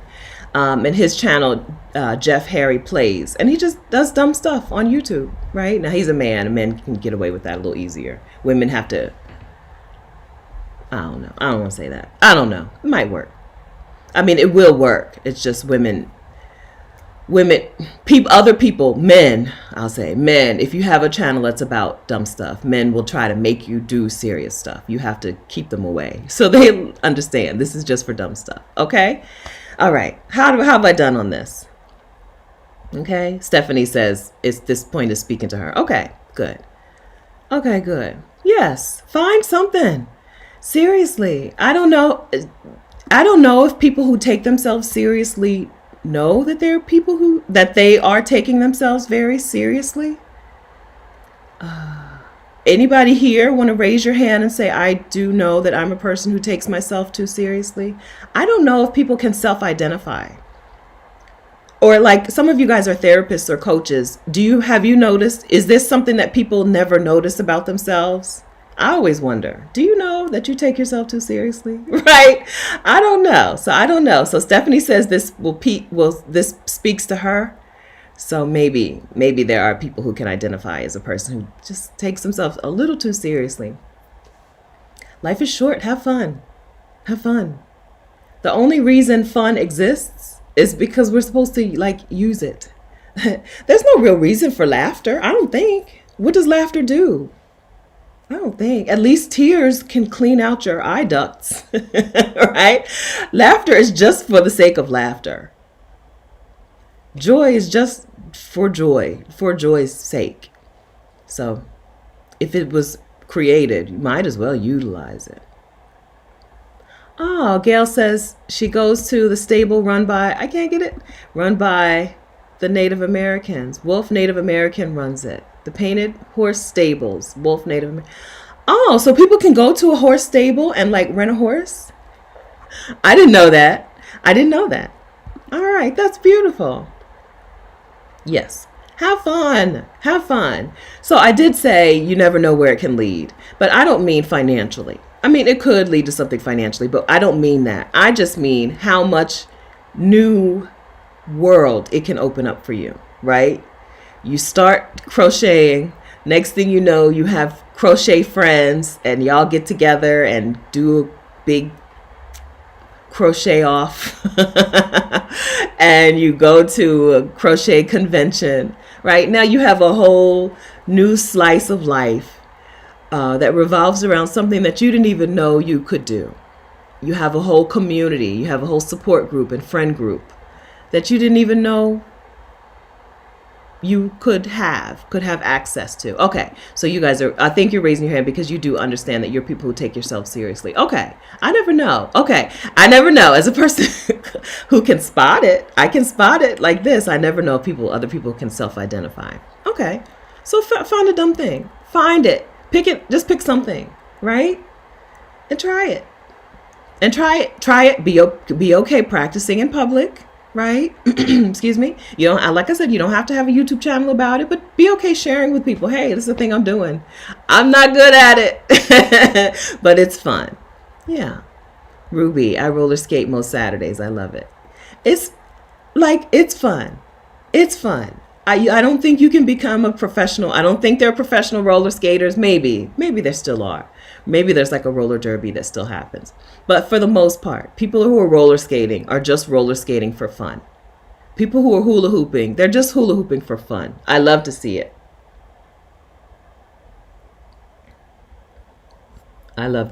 Okay. PPP, fraud investigator. That makes me laugh every time. In my early 20s, I realized that about myself. Okay. Sherry, I do take myself too seriously. Tiffany, I've come a long way. Okay, good. Oh, Rhonda, a lot of you guys. Okay. I'm surprised by how many are saying you take yourself seriously, because a lot of serious people don't like me, right? Serious people really can't handle me. I am just so unserious. Right? I am so unserious. I get up during the middle of my YouTube live stream to let the dogs out. I say, excuse me, while I mute myself, and then I fail to mute myself. So a lot of people who take themselves very seriously, I am not their cup of tea. So I think this means y'all are on the other side.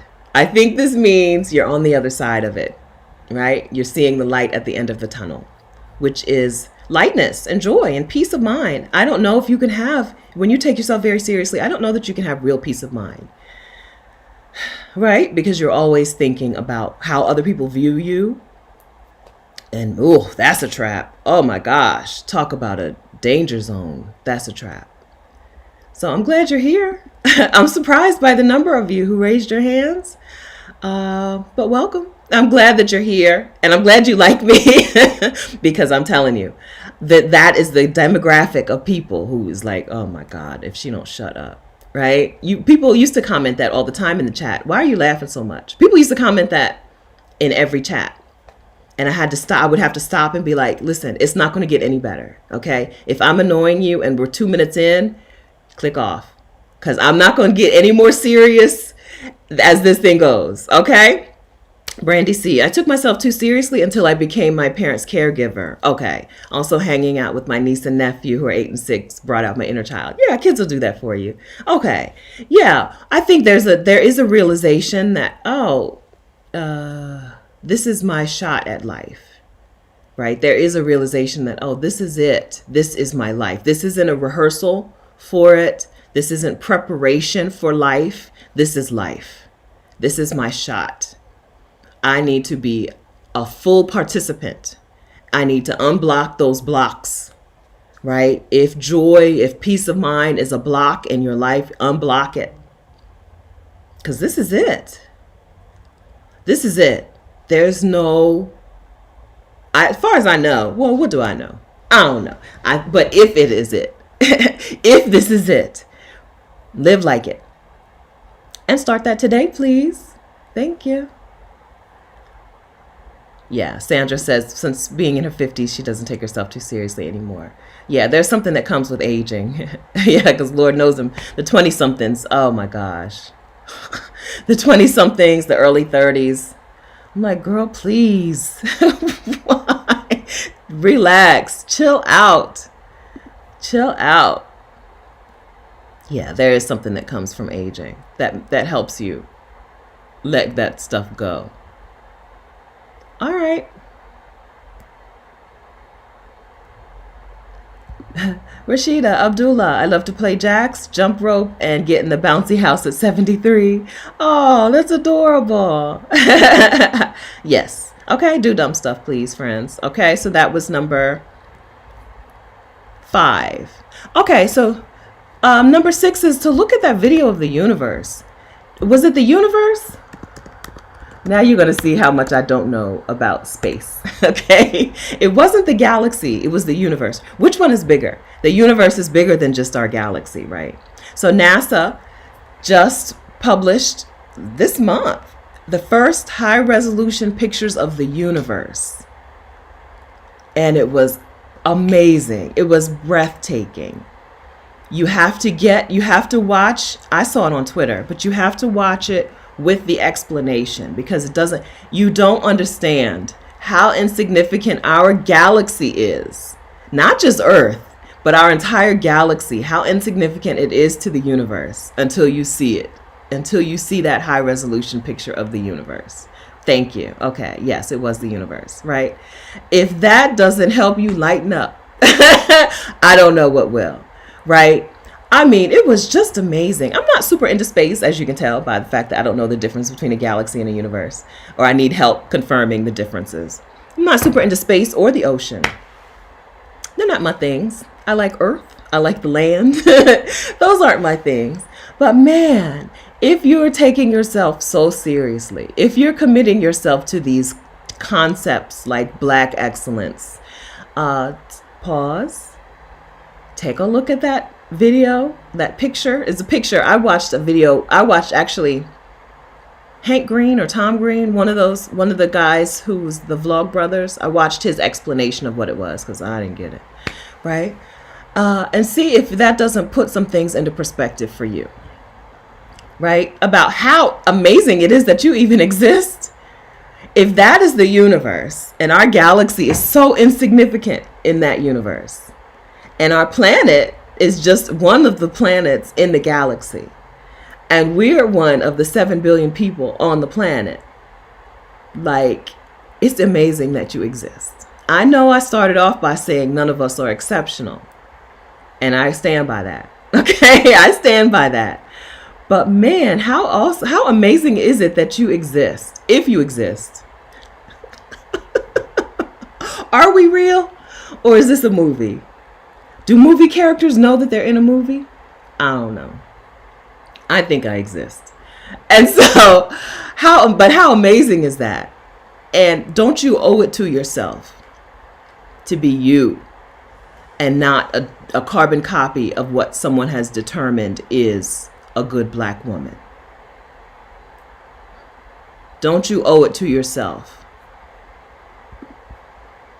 to be you, all of you, the best you, the most amazing you can be? By most amazing, I mean the most rested. But also like the most committed to being to the things that you want. Clarity, knowing what you want for yourself, nothing like it. There's nothing like it. Yes, it's nice to have accomplishments and achievements, right? But there's nothing like knowing what you actually want and actually don't want in your life. And then having agency, having the ability to move towards those things. Nothing compares. I don't know everything, but I am 48 now. Okay. And I think nothing compares to that. So I think we exist. I do. I think we do. I tell you, I have a lot of free time. Okay. I'm a person who has a lot of free time, and I have a lot of time to just ponder. I just be laying around pondering. I think we're here. Yes. But it's a miracle. It's amazing that we exist. It's amazing. So don't you owe it to yourself to be fully you? I owe it to myself to be all of me. Not to have these parts of me that are totally blocked off because somebody else said that's not how we do things. Right? Because somebody else said, no, you need a big house. You need a big expensive car. You need a bigger house. You need, that's not for me. Thank you. These things are not for me. Joy is for me. Peace of mind is for me. I've had times in my life when I didn't have peace of mind, and it doesn't feel good. It doesn't feel good. Okay. To say the least. And so I think I owe it to myself to keep moving towards peace of mind. Yes, I do. Yes, I do. I just be like, let's think about this. Why do I think this? A lot of times something will pop in because I get to spend a good amount of my time alone or like being the only human, right? Something will pop in my head and then I get to think about, why do I think that? One of the door opening thoughts that I had, I'm gonna tell y'all, I've told this story before though. One of the door opening thoughts that I had happened in probably 2007, 2008. I saw a picture of Al Sharpton in a beauty shop with getting a relaxer. And I thought, and I was very upset. I was like, what man would put himself through the punishment of a relaxer if he didn't have to? And then my next thought, I only get a relaxer because I have to. And then I said, why do I have to? Who said I have to? Why do I think? It was really strange. I could, why do I think I have to get a relaxer? Where did that come from? Open the door. That stupid picture, that dumb thought, right? From me just pondering, opened the door to a lot of questions. Why do I think this way about this thing? Right? Why do I think that? Oh, I don't know. Right? So within a year, within a few months, probably some other things happened. Like my hairdresser really cut my hair in the worst possible way. When you're in the chair in the shop and she's telling you, "Don't worry, it'll grow back." It's not good. So that led to me I don't relax. Then I stopped relaxing my hair, and then it was other things. Why do I think this way about this thing? Why do I think that this is the only way to live? Why do I think that this is the right answer? Boom, dominoes, right? Started falling. Next thing you know, I don't have a job. And I'm on YouTube telling y'all to quit your jobs. Okay. Yeah. Why do I think that? We don't have time in our lives to think. We have time to think the thoughts. Our brains, we're always thinking the thoughts. But we don't have time to think about, why do we think that way? Why do I feel that way? Right? Why am I afraid of mannequins? Right? I see you guys talking about nature and snakes, right? Why are you afraid of snakes? Snakes are naturally like scary. They move in such a different way from humans. I think it's totally natural to be afraid of snakes. I'm not super afraid of snakes. My dad is afraid of snakes. He always says he's not afraid of them, but if he sees a snake, he will run over that thing with the lawnmower 20 times. That's fear. That's fear. But like, why are we afraid of these things? People ask me all the time, like, oh, I want to move to Mexico, but I'm afraid of bugs. Well, why are you afraid of bugs? Have you examined that? Like, seriously, why are you afraid of bugs? And why are you, yeah, and why are you okay living a life that where that thing determines other things, right? What are the fears that are determining the whole outcome of your life? Where did they come from? Are they legit? Do you want to keep them? I'll be pondering. Okay, so that was number 6. Look at the video of the universe. If that video of the universe doesn't want to make you change some things, I don't know what will. Maybe Beyonce. So this, I saw a Twitter thread where a man said his wife his wife saw Beyonce live at Coachella, and she said it was and she was on some sort of psychedelic drug at the time. The wife was on some sort of psychedelic drug at the time. And she said that was such a religious experience. It changed her life. Literally, she went home and filed for a divorce 8 days later. Okay? I don't remember how I got there, but I think it's like there's something out there. There's something out there that once you see it, it will spark a change in your life. Right? It might be Beyonce at Coachella while you're on shrooms.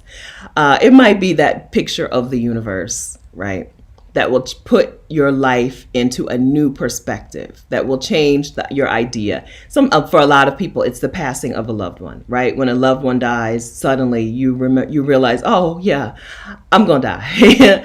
I need to get started living. Whatever that thing is, I think is important, and I think you can move it along, right? Let's move it along. Let's get past let's get past this phase, whatever phase we're in. Let's move on to the next phase. Let's move into the joy. It was, wait, let me take this off. I don't know about that, Stephanie. I don't know what that was, but yes, I just read that Twitter thread either this morning or last night, because, Beyonce has a new album out. So people were sharing stories about it. And he was like, yeah, she said she called it a religious experience, and she filed for divorce 8 days later.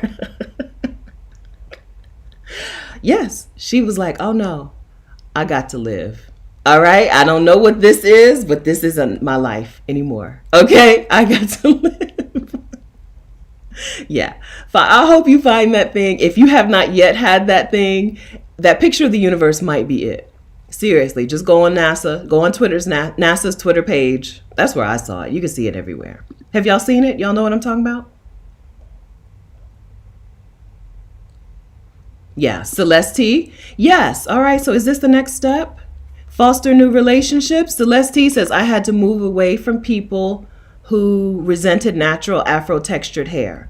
So the next step or another step, these are not really sequential or anything. Y'all know I like steps. Okay, I love steps.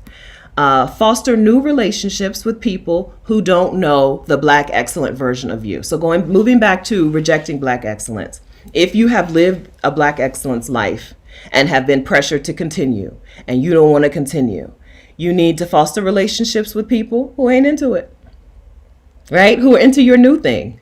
If you're into homesteading, make some friends with people who are homesteaders, okay? If you're into traveling and bopping around, make friends with people who are into bopping around.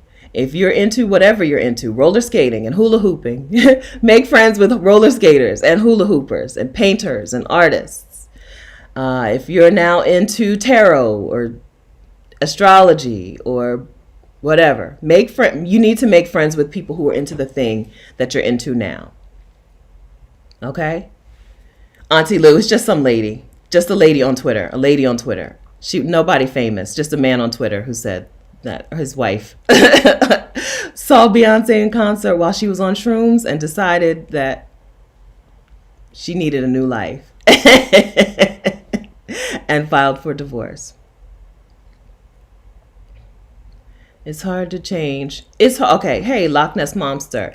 It's hard to change and keep friends who see the new you. Some people will grow with you. I do have friends who have changed with me. I have friends who were Black excellence and who, instead of saying, "Girl, what are you doing?" were like, "Tell me more about that. How did you afford to quit your job? And how did you?" Right? Some will go. Some will come with you. Okay, but you need to make, if you can't, if your new you, right, if you can't share your new you fully, if you can't share your dreams and your aspirations, you need to find those people. You need to find people with whom you can. Okay, yes to that.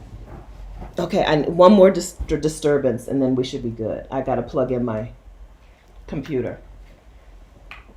Oh, that won't fit. Hold on. Yes, you need community. There's no change that you can make. I don't think. I don't know of a person who has made a change in their life without community. We need it.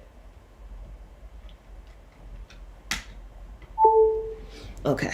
All right. I lost my light because I can't have two things plugged in at once. Whatever. Life's a funny thing. All right. So yes, you do need. I want to say I have some friends who are here still with me. Right. I was never a Black excellence person, but I did have Black excellence friends, and they are still my friends. They are still here with me. They're into this new thing because it's a movement. This is a movement. Black women embracing ease. This is a movement, and so you may find that your friends are into it. Okay, you just need to start having these conversations. If it's not happening, if you're sharing it and they don't get it, okay, you do need to find community, form community with people who are into this new thing, right? Okay.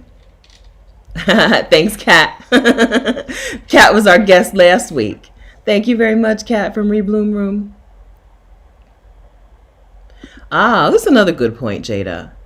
Black excellence will tell you don't need nobody. Okay, that's another good point, because a lot of women who are living in the world of Black excellence don't feel like they have a supportive community around them because they're supposed to be the superhero and do it all on their own. That's a good point.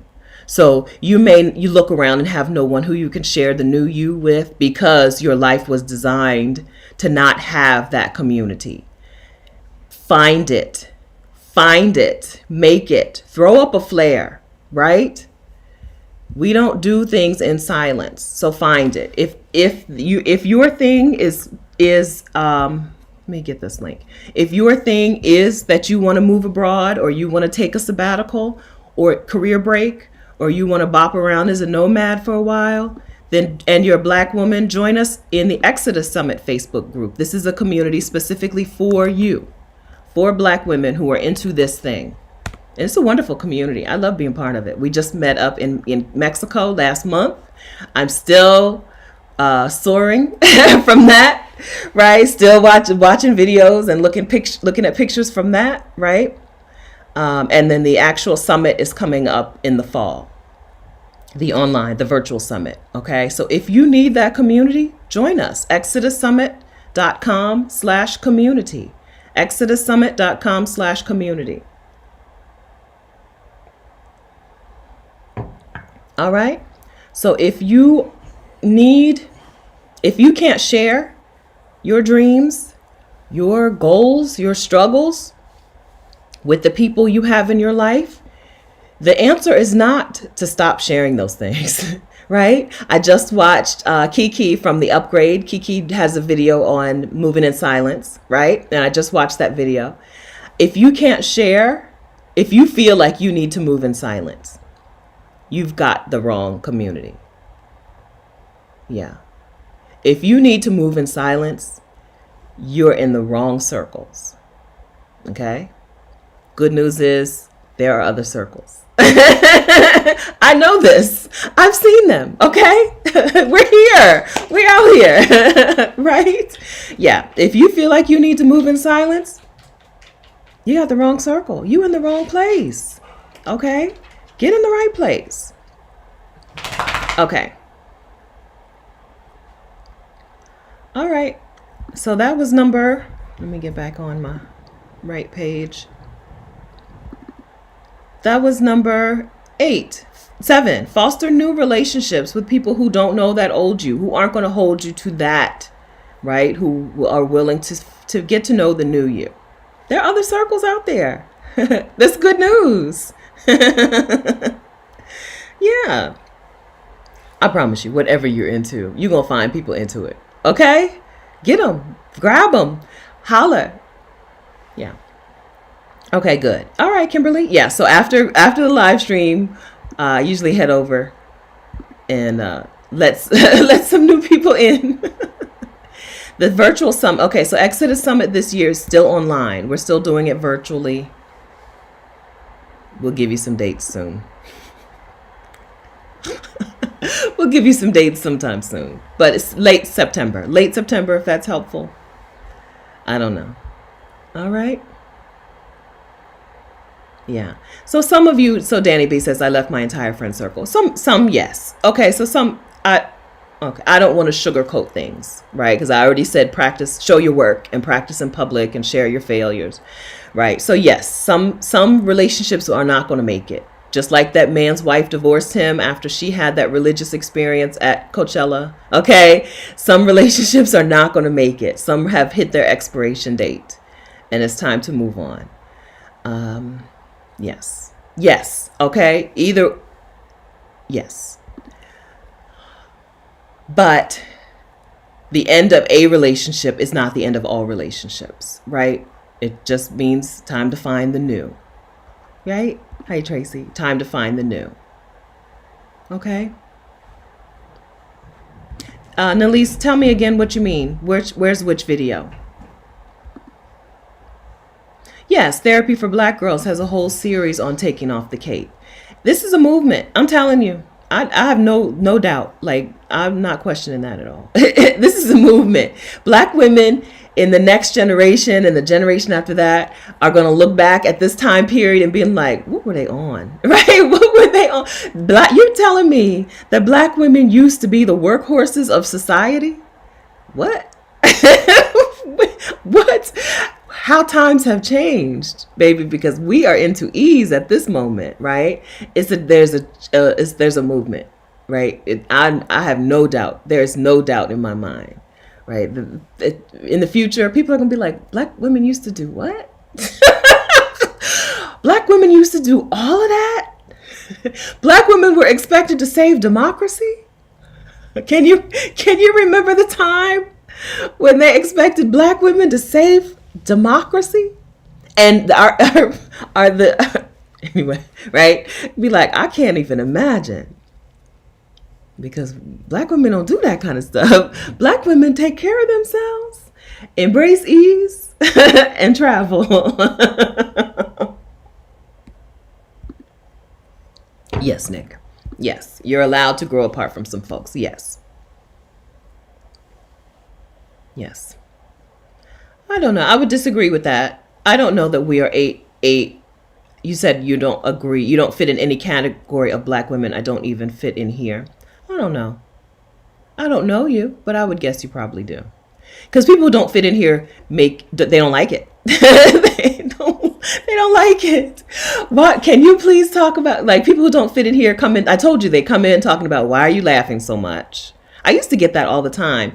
Either I filtered it out somehow, or people stopped caring about that. New people stopped caring. But new people used to always have that struggle with me, right? Why are you laughing so much? Or can you talk about, and then asking me questions about things that are totally unrelated to ease and moving abroad and sabbaticals, and right? Can you talk about how to get a raise at my job?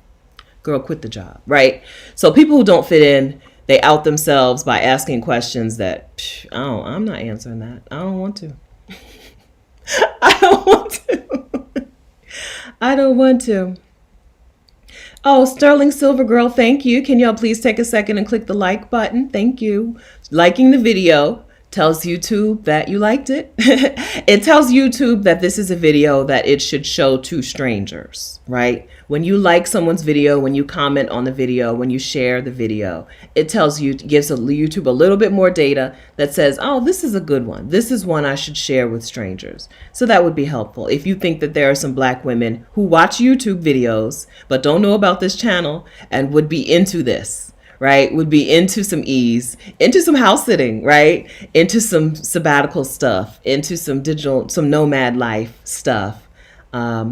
Hitting the like button helps that happen. Helps YouTube find more people who it can show my work to, and then I can convince to quit their jobs.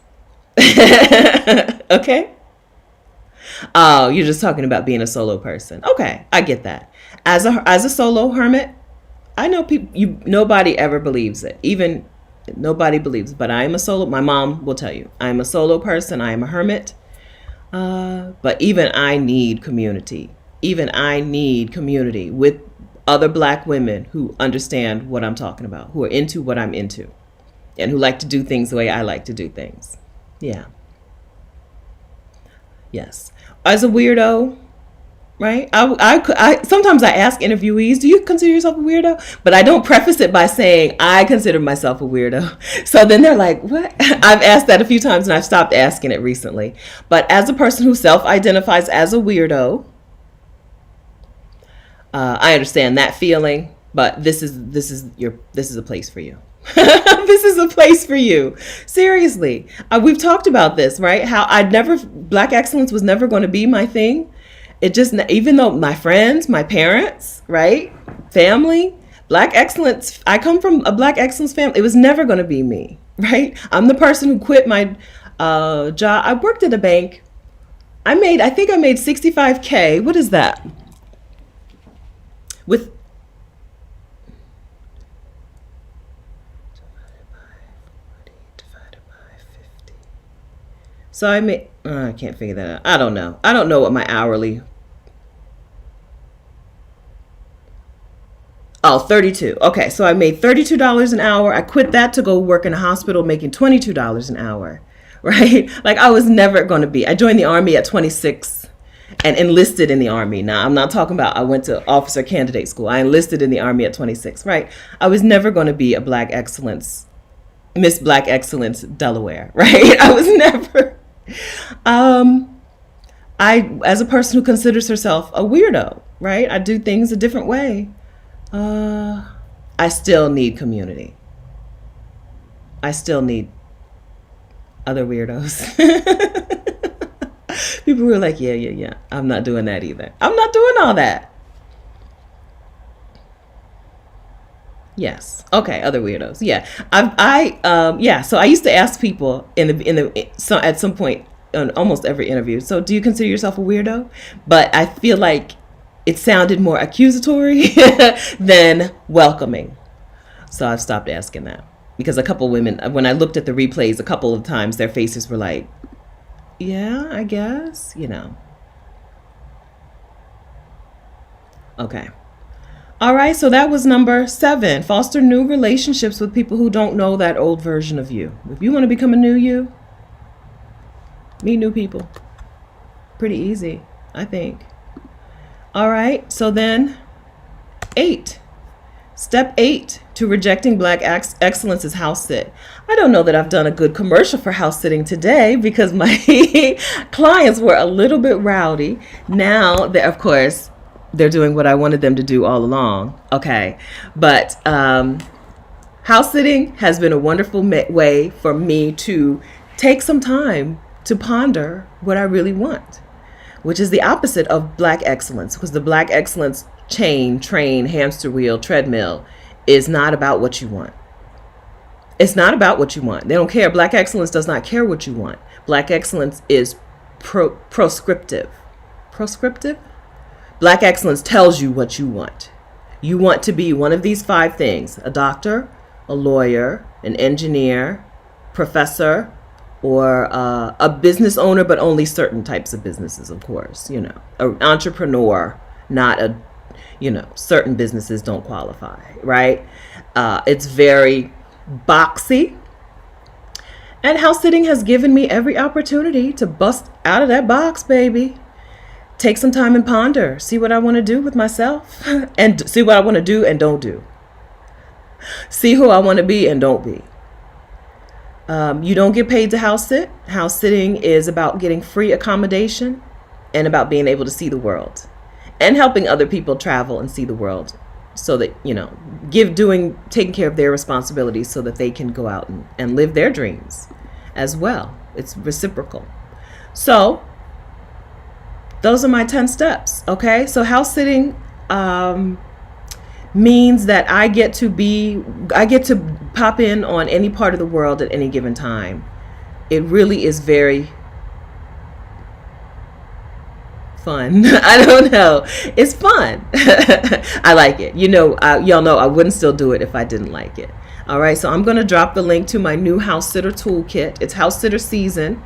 And this is when August is when we see a lot of last minute amazing house sits. Right? It's house sitter season. I'm house sitting in Nashville until Monday, and then I head down to Daytona, and then I head over to Fort Myers. I'm spending the end of August in Florida. Daytona, Fort Myers. I'm still trying to get another house sit in the Florida Keys. I hope to get a house sit in the Keys. I've never done that. And then I'll come back up the East Coast in late August. So get the new house sitter toolkit at housesit.vicarious.com/toolkit. The toolkit has the link to my trusted house sitters. That has my affiliate link to join trusted house sitters. So if you want to join trusted house sitters, you can use my affiliate link. They'll give me a commission. Thanks for that. And same cost to you, no extra cost to you. There's also my letter that I use when I pitch house sitting clients, the actual template for the letter that I send, so that they say, yes, we want you to be our house sitter. And then some other stuff is in the toolkit. Some things I do to stay comfortable in house sits, like getting food delivered and stuff. That's in it. That's in the toolkit as well. I've never rented a car to house sit. So right now I have a car. You see, I'm rolling my eyes. Right now I have a car. So I'm on a road trip house sitting with my car. But in other countries, I usually just house sit using the bus and train, right? If I get to Mexico and I get a house sit in, I fly into Guadalajara, for example, get a house sit in Lake Chapala, and then I get another house sit over in San Miguel de Allende, I take the bus, right? And Uber. Take the bus to San Miguel, and then I take the Uber or a taxi to the house. Or sometimes they pick me up. Right? Some house sits do give you the use of their car while they're gone. Some don't.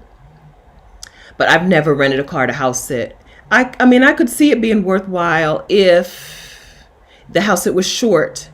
Sometimes I do 2 and 3 week house sits. I wouldn't rent a car for a 2 or 3 week house sit or a 3-month house sit. But I would if it was a short house sit in a city where I knew I wanted to land there, but then go, right? If I'm house sitting and it's just a cat and they don't really care if you're home and you have free time and you want to see the city, and it's a city where they don't have public transportation like LA, it might be worth it. So I take that back. I did rent a car to house sit in LA. So here's how weird California is. There was no cost-effective way for me to get from San Francisco to Los Angeles. There's no Amtrak. I didn't know that. I'm from the East Coast, right? You can get from Boston to New York to Philly to Baltimore to DC to, right? I didn't know that you have to get on a plane or megabus to get from San Francisco to LA. So I did rent a car for that one house sit. But it was a weekend. Two nights, 3 days, 2 nights, something like that. Okay. Yeah, because you'll know I'm about to just go into like conversation mode, but I can't because I have something to do at noon. Okay. So Costa Rica is being pushed back. Good question. So Costa Rica had to get pushed back. Flight prices and airline delays told me not to fly in the summer. So I'm trying my hardest not to fly anywhere until school is back in, until everybody else is done traveling. Yeah, because those airport situations were not good in the US, in Europe. I don't know about, because flying to Costa Rica, I would have had to lay over in either Panama or Colombia. I didn't know how bad things were, so I decided to push that back until September. So September, I'll be going to Costa Rica. So I'll probably be there hosting the summit from Costa Rica. So late September. So I'll probably get there sometime mid-September and be there late September. Yes, but I'm still going. I'm still doing it. I'm still going to Costa Rica to just make sure that I know what I know. This Costa Rica trip is more just about me confirming that I'm going to like it in San Jose. Yeah, that's it. Yeah, so it's still happening. It's just getting pushed back because I don't want to fly right now. I didn't have to deal with it. Going to Cancun, we didn't have any problems, right? No flight problems, no luggage problems, and I don't want to press my luck. Because these airports have just been awful. I don't want to press my luck. Okay. I don't know, Sarah. Either I couldn't get a ticket. There was no air. She's saying there's Amtrak from East Bay to LA. I couldn't find it. I couldn't find it. I can figure out how to get a lot of places. I figured out how to get from Bohol Island in the Philippines to some other island in the Philippines, right? I can navigate how to get from one place to another. But for me, I could not get to LA, from San Francisco to LA without flying or renting a car. Now while I was there was like a bus that had a trial run, an 8-hour bus with like beds.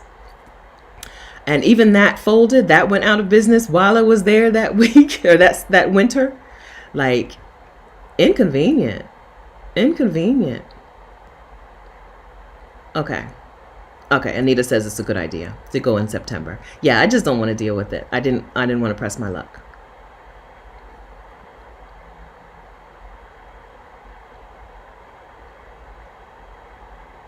Okay.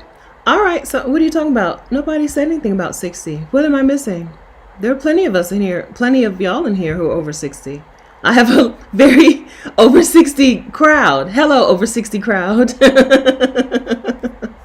Yeah, I missed the beginning of the conversation, but yeah, plenty of ladies here who are over 60.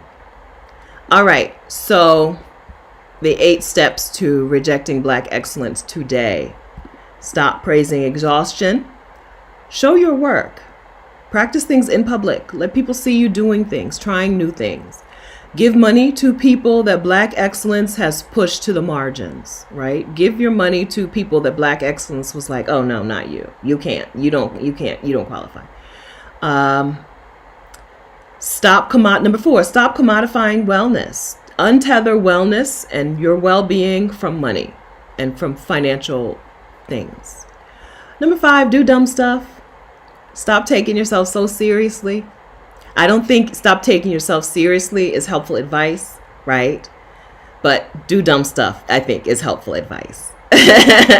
Yes, do dumb stuff. Number 7, look at that video of the universe, okay? If that doesn't change your perspective on who you are and how you live, then try Beyonce's Coachella video. One of those things will change your life. I can almost guarantee it. I can almost guarantee that one of those is going to cause some stirring up in you. Okay. Number 7, foster new relationships with people who don't know the Black excellent version of you. Okay. If you want to be a new you just need a new crowd. Seriously. If you want to be, you can reinvent yourself. Hello, I'm Stephanie. I reinvented myself. Yeah. You can reinvent yourself. You can be a new person. But you do need a new community. You do need a new crowd. Okay? And house sit.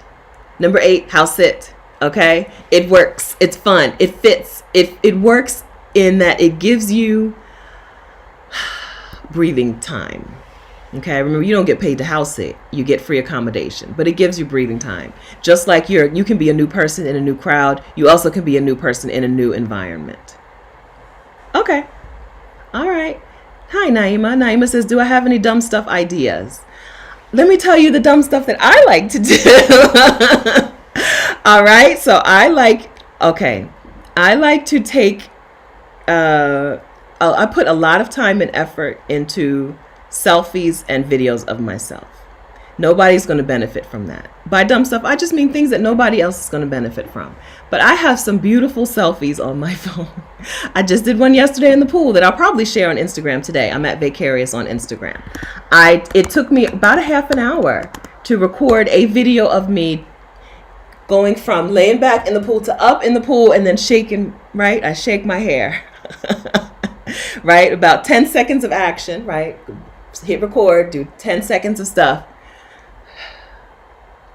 Serve the look, right? That took me about at least a half an hour, maybe an hour.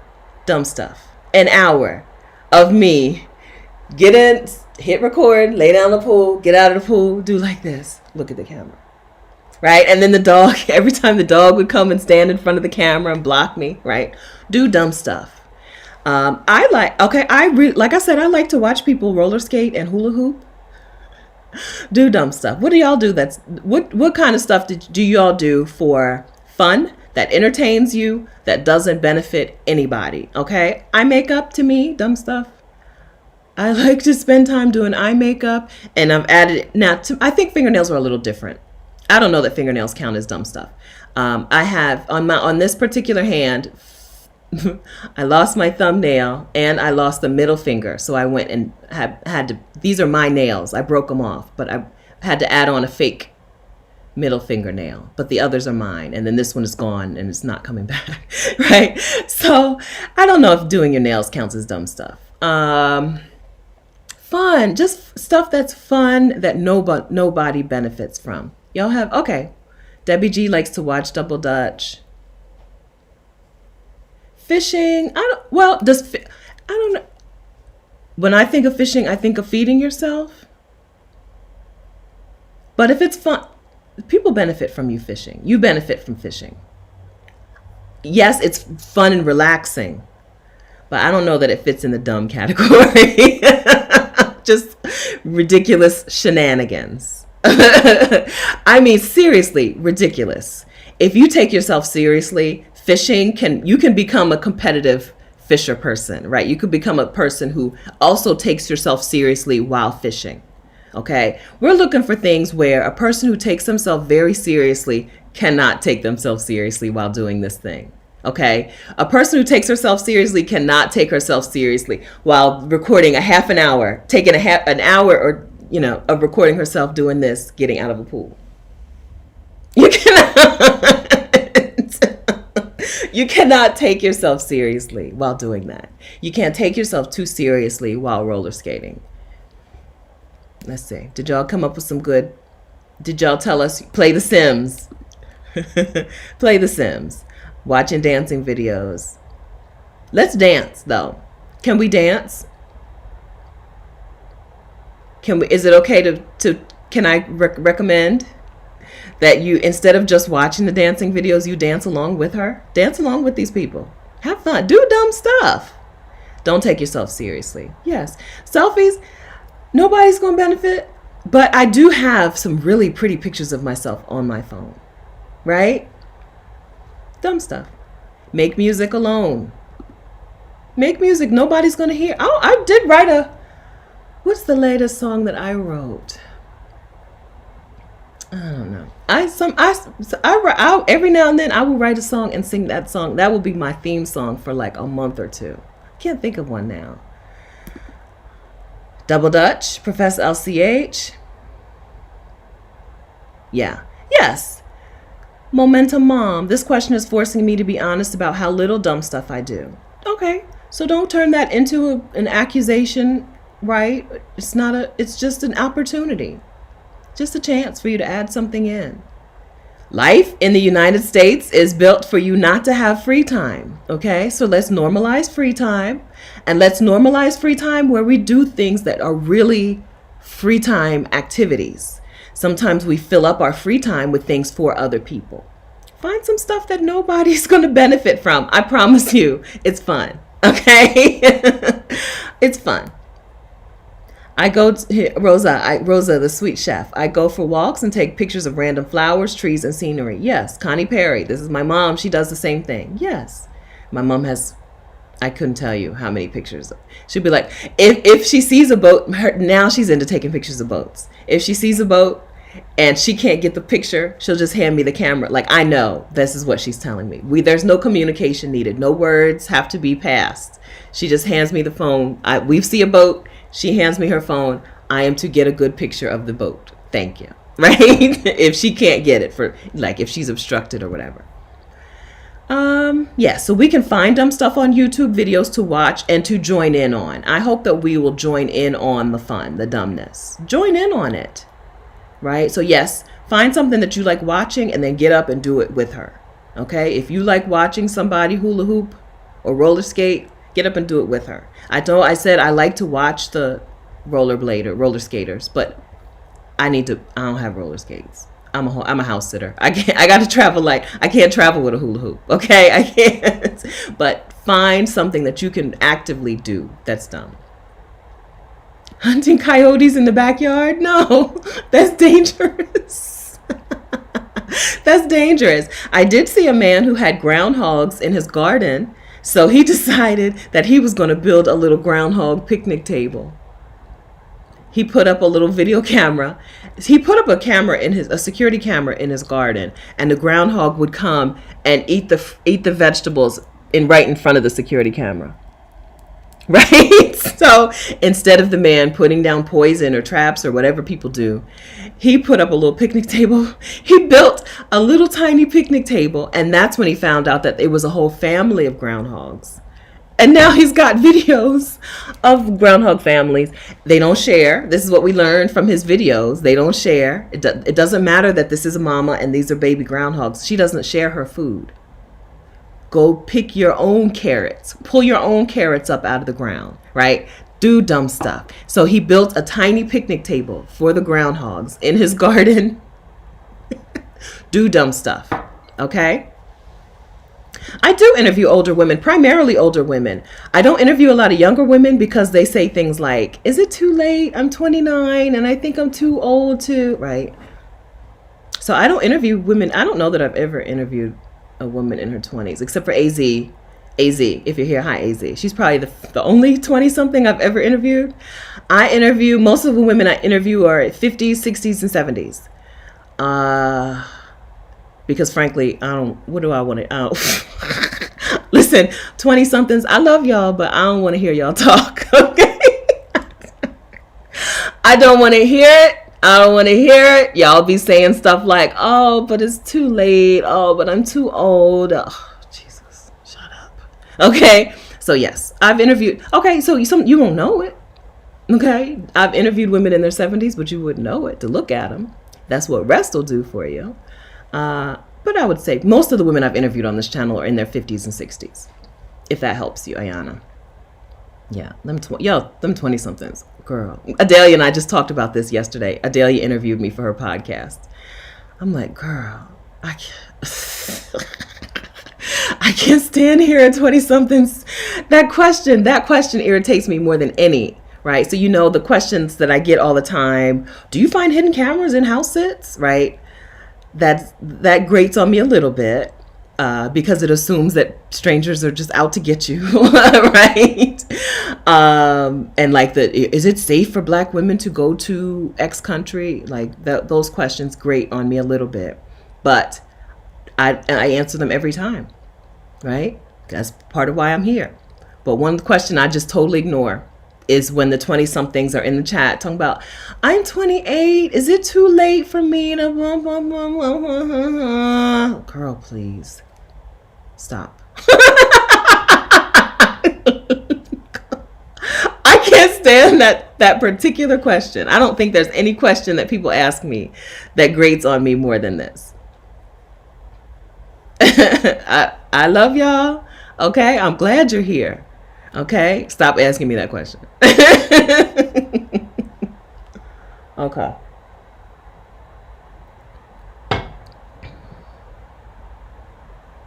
All right. Belly dance. Darlene, I belly dance, play jacks, and hula hoop all by myself. Yes, dance party. Yes, indeed.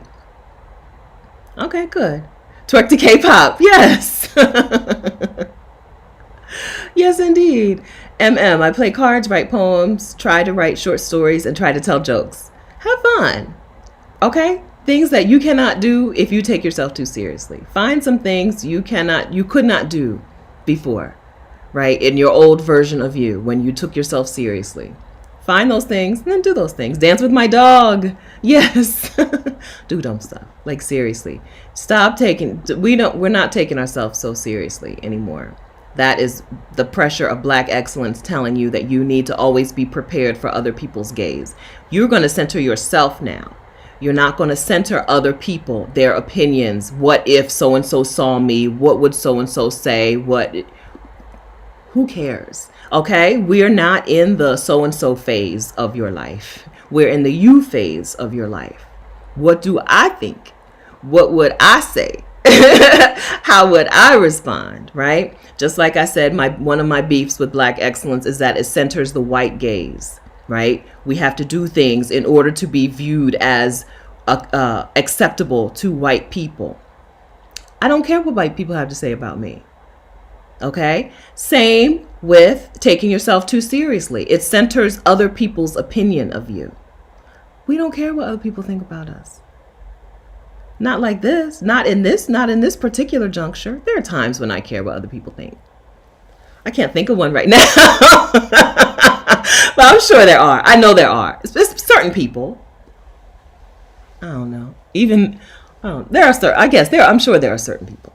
But I'm sure if I thought about it long enough, I would be able to come up with right. But for the most part, I am in the phase of what do I say? What do I think? How do I feel about this? What do I say about me spending 30, 45 minutes, an hour in the pool just practicing how to do this? I say, girl, yes, yes, yes. Do it. And I might do it again tonight, okay? Because yesterday I did it in the afternoon. I may try to get a good sunset pic. I still haven't really figured out, because there are trees everywhere, haven't figured out how to get a good picture of the pool at sunset. The pool has lights, and there's some lighted pool floats. So I got to try to figure out how to do it a little in the dark, but not in the dark. I don't want to be out there in the dark. Although I got a new camera, my phone might be able to handle full darkness. Anyway, right? These are things that I'm going to spend a significant amount of my time today and tomorrow thinking about. Dumb stuff. Okay? Because this is not about what would so-and-so think. What if somebody saw me doing this? What if whatever. No, this is about what do I think? What do I say? When I leave this house sit, I'm going to have some really cute pictures. Okay, that's enough for me. Dumb stuff. Okay. Tiffany goes to trampoline centers and jumps. Solo dance party. Nalise has a solo dance party once a week. Traveling the diaspora. Dumb stuff. Doing new makeup looks. Yes. Nobody benefits from you doing different makeup, right? It's just for you. It's just for fun. Playing with my locks, binge watching shows I love, shopping for dresses, putting stuff in my online carts and not buying it. Shopping without limits. Yes. Just throw it in the bag. Yes. Yes. Right? Stuff that nobody else is going to benefit from. Okay. Trying to twerk in the mirror. Same. I need a coach. I need a twerk coach because something doesn't work. Something's not happening. I don't really understand how I have the parts. I don't have a whole lot back there, but I have enough. But something's not happening. Much smaller women do it. I need a twerk coach. Right? Because something's not happening. There's a disconnect. Right raps and song lyrics. Do stuff that nobody's going to benefit for. There's no way to monetize it. There's no just stuff that if you were a person who took yourself super seriously, you couldn't do. Right? Do that. I went all the way to Turkey to attend an Afro dance workshop and had so much fun. Very good. Okay? So this is what we do. Yes, make up silly songs about the dog. I feel like just this week I made up a bomb song and now I can't remember it. So it's gone. It's gone. Okay? Yes, we're normalizing free time over here. Yes. All right. Okay, so how did we do with our suggestions? Alicia literally went out and blew bubbles a couple of days ago. It was calming and fun. Yes, indeed.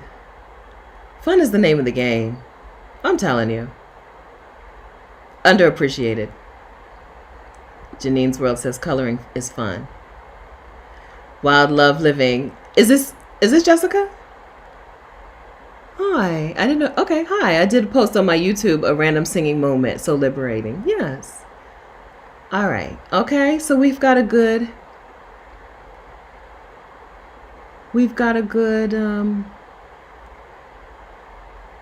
list. Janelle Matthews, I love the thought of normalizing free time. At this point in my life, I'm pushing past the guilt of having free time. Yeah, normalize free time. Okay, we need it. We really do need it. To thrive, you need free time. Yes, normalize free time. I have a t-shirt. I have two different shops. So, I have the Spreadshirt shop that's down here, but I also have a shop on Redbubble called Vicarious. I think the Normalized Free Time shirt is only on Vicarious. I don't think I moved it over here. But I have a t-shirt, Normalized Free Time. Okay? Yes, indeed. Okay, I draw. Oh, are there travel hula hoops? Oh, I guess, because really you could just pull it apart and put it like four pieces, I'm guessing. Because so there is a hula hooper who gets paid. There is a hula hooper who used to go, or I don't know what COVID did to her business, but she would go to festivals and stuff and hula hoop, and she could do fire hoops and stuff. A black woman named, I want to say her name is Jazzy. So she's the first person I followed who was a hula hooper, right? But so yes, it could become, you could make business money from it, but stuff that you just like to do, right? Stuff that you like to do. Listen to bad music. I'll watch a bad movie. I will love it. I like a movie that is just terrible, right? I'm going to watch it. I'm going to cheer them on. Come on, you can do it. I love a bad movie. All right. Yeah. I wouldn't. I'm pretty sure he was on YouTube, but I can't remember who he was or what his channel was called. Yeah, instead of being like, oh, I cannot win with these groundhogs, and trying to kill it, because most people would just probably poison them. Like seriously, right? He was like, okay, well, let's build him a little picnic table, and they just come up. They just be up in his camera, eating his little tomatoes and his carrots and his peppers. Dumb stuff. I'm telling you. Dumb stuff. You Google him. You'll find him. Okay? Do dumb stuff.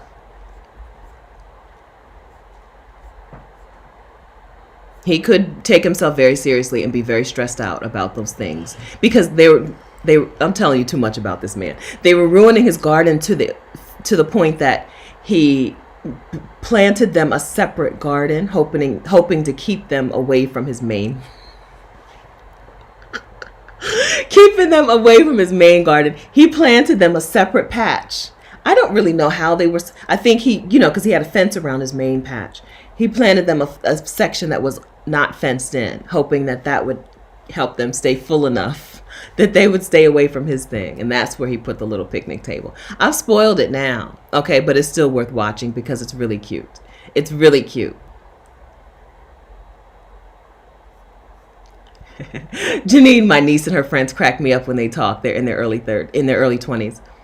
It doesn't crack me up. I'm at a place where sometimes I do want to reach out and choke a 20-something. I'm sorry. I love y'all. Okay, I love y'all, but I still want to choke y'all sometimes. I'm like, what are you talking about? Is it too late? Am I too old?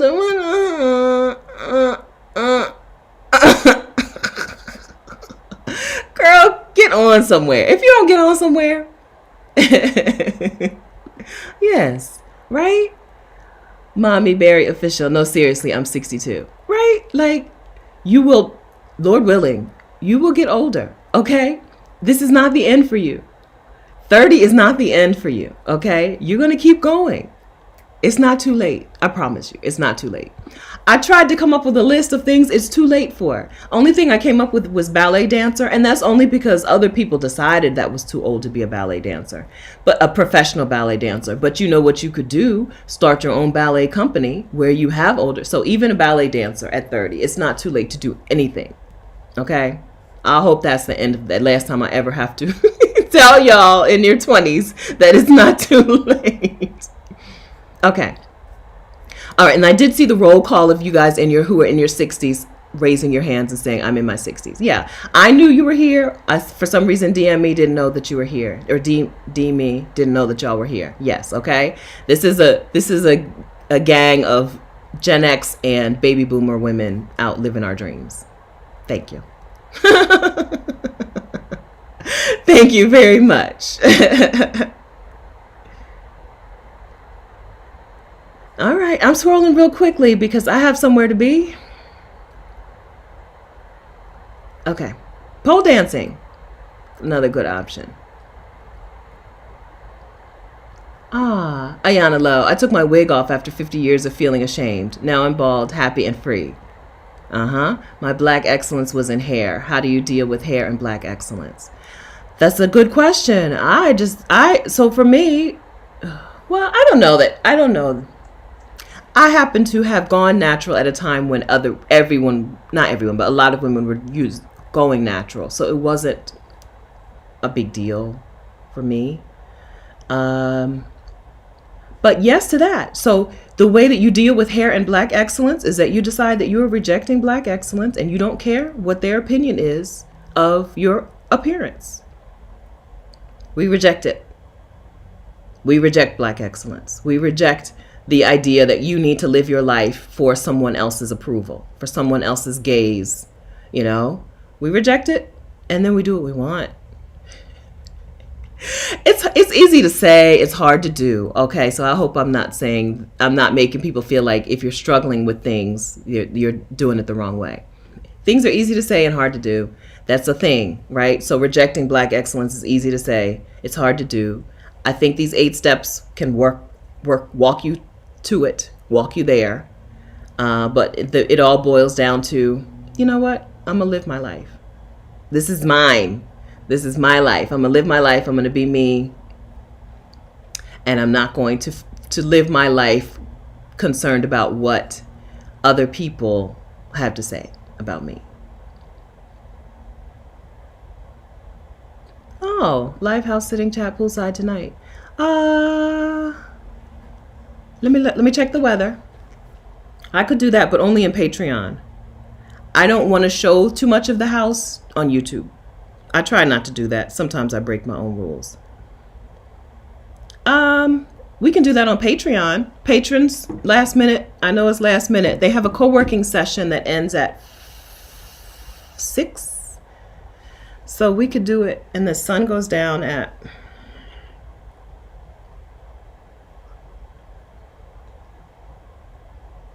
It's going to be cloudy, but no rain predicted. Forecast. And this will be good because it is forecasted to rain tomorrow, which is my last full day here. Let's do a poolside chat on Patreon. For Patreon. Not on Patreon, on Discord. Over on Discord. And we'll do it at 6 Eastern, which is 5 here. Is that enough time?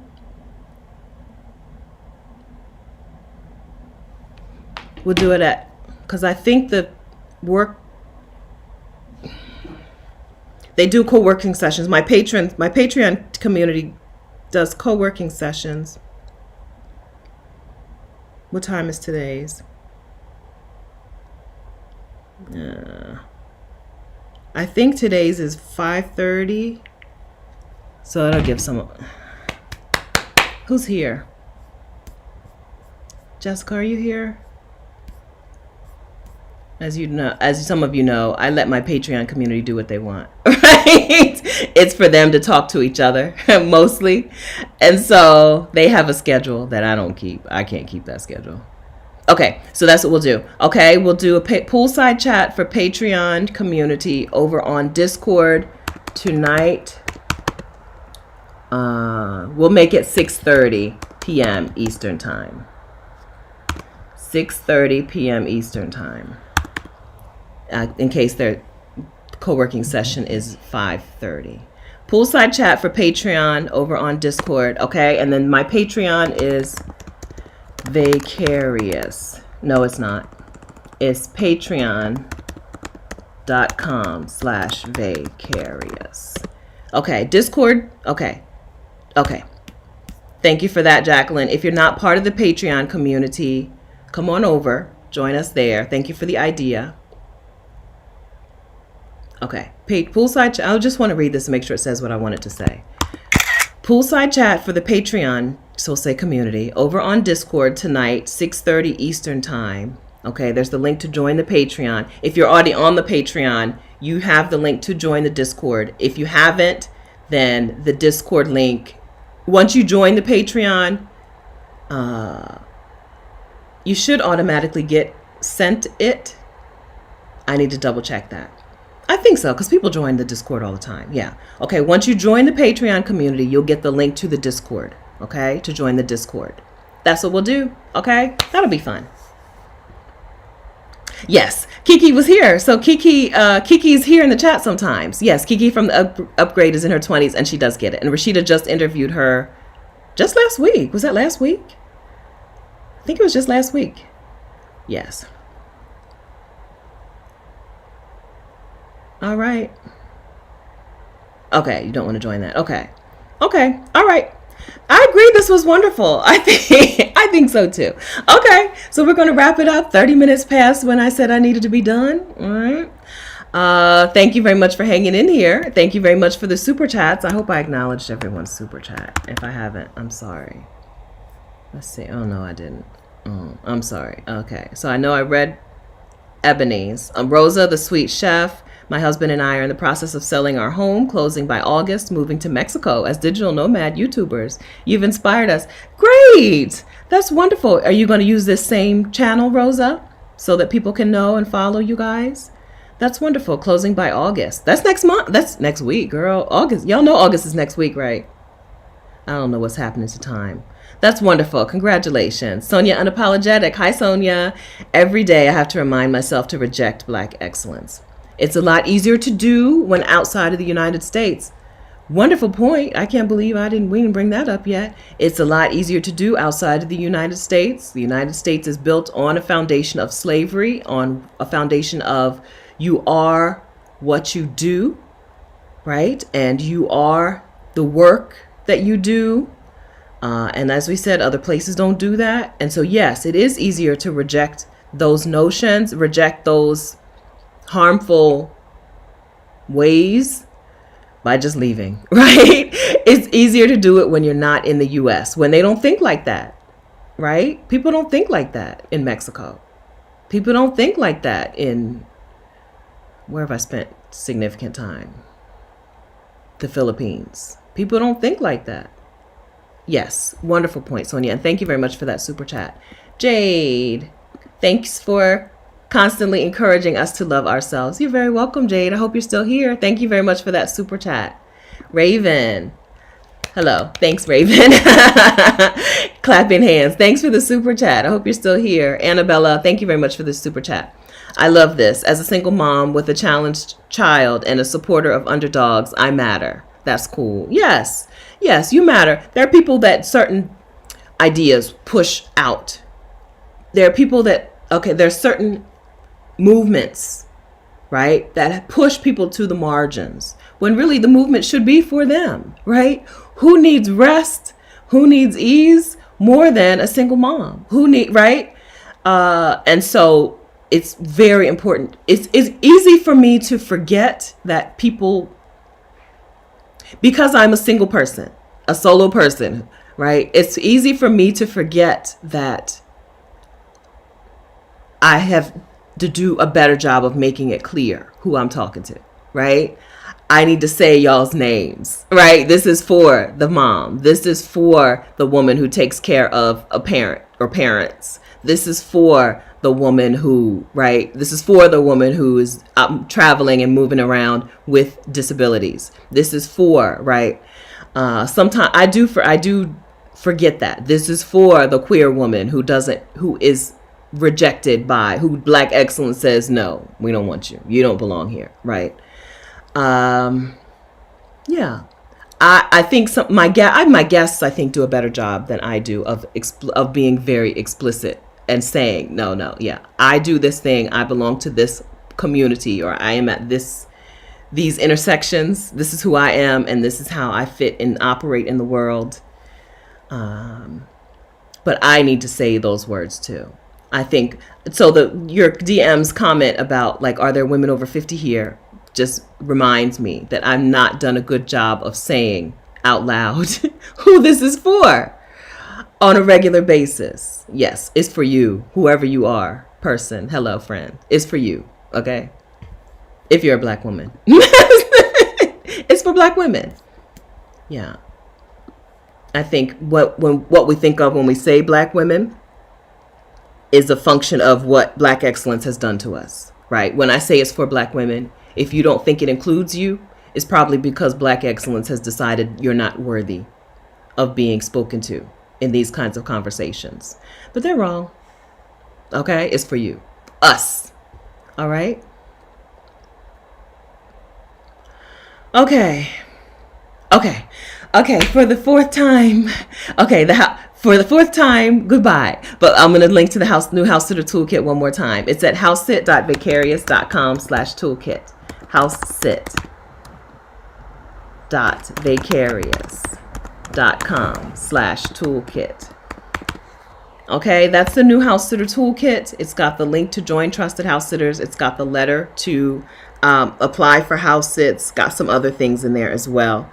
That is, my free thing that you can download so that you can get started house sitting. Okay. All right, I know. So we need an artist. TS, you've asked me this, but I don't know a physical a drawer. I'm not gonna listen. Okay, I got things on my calendar right now, and I'm not gonna take the time to find someone to draw us an Embrace Ease T-shirt. But if someone wants to raise her hand and give me a price, what is your price to draw a T-shirt for us? Okay, don't just say I'll do it, because I'm not going to follow up. Okay, I got a busy schedule right now. Even though I said I'm never busy, these next 2 months I am going to be very busy. Okay, August and September are going to be busy months for me after saying I don't do busy. Okay, I've painted myself into a corner with my book. I was supposed to have the book done so that I could move into planning the virtual summit alone. Now I'm planning the virtual summit and still working on the book. Okay. To some of y'all, you're like, that's not really busy. That's two things. But to me, that seems busy. And I'm also hosting the YouTube Success Challenge, August 8th through 12th. Okay. So I need so I don't want to ask Maisha to do it because we're still raising money for Maisha.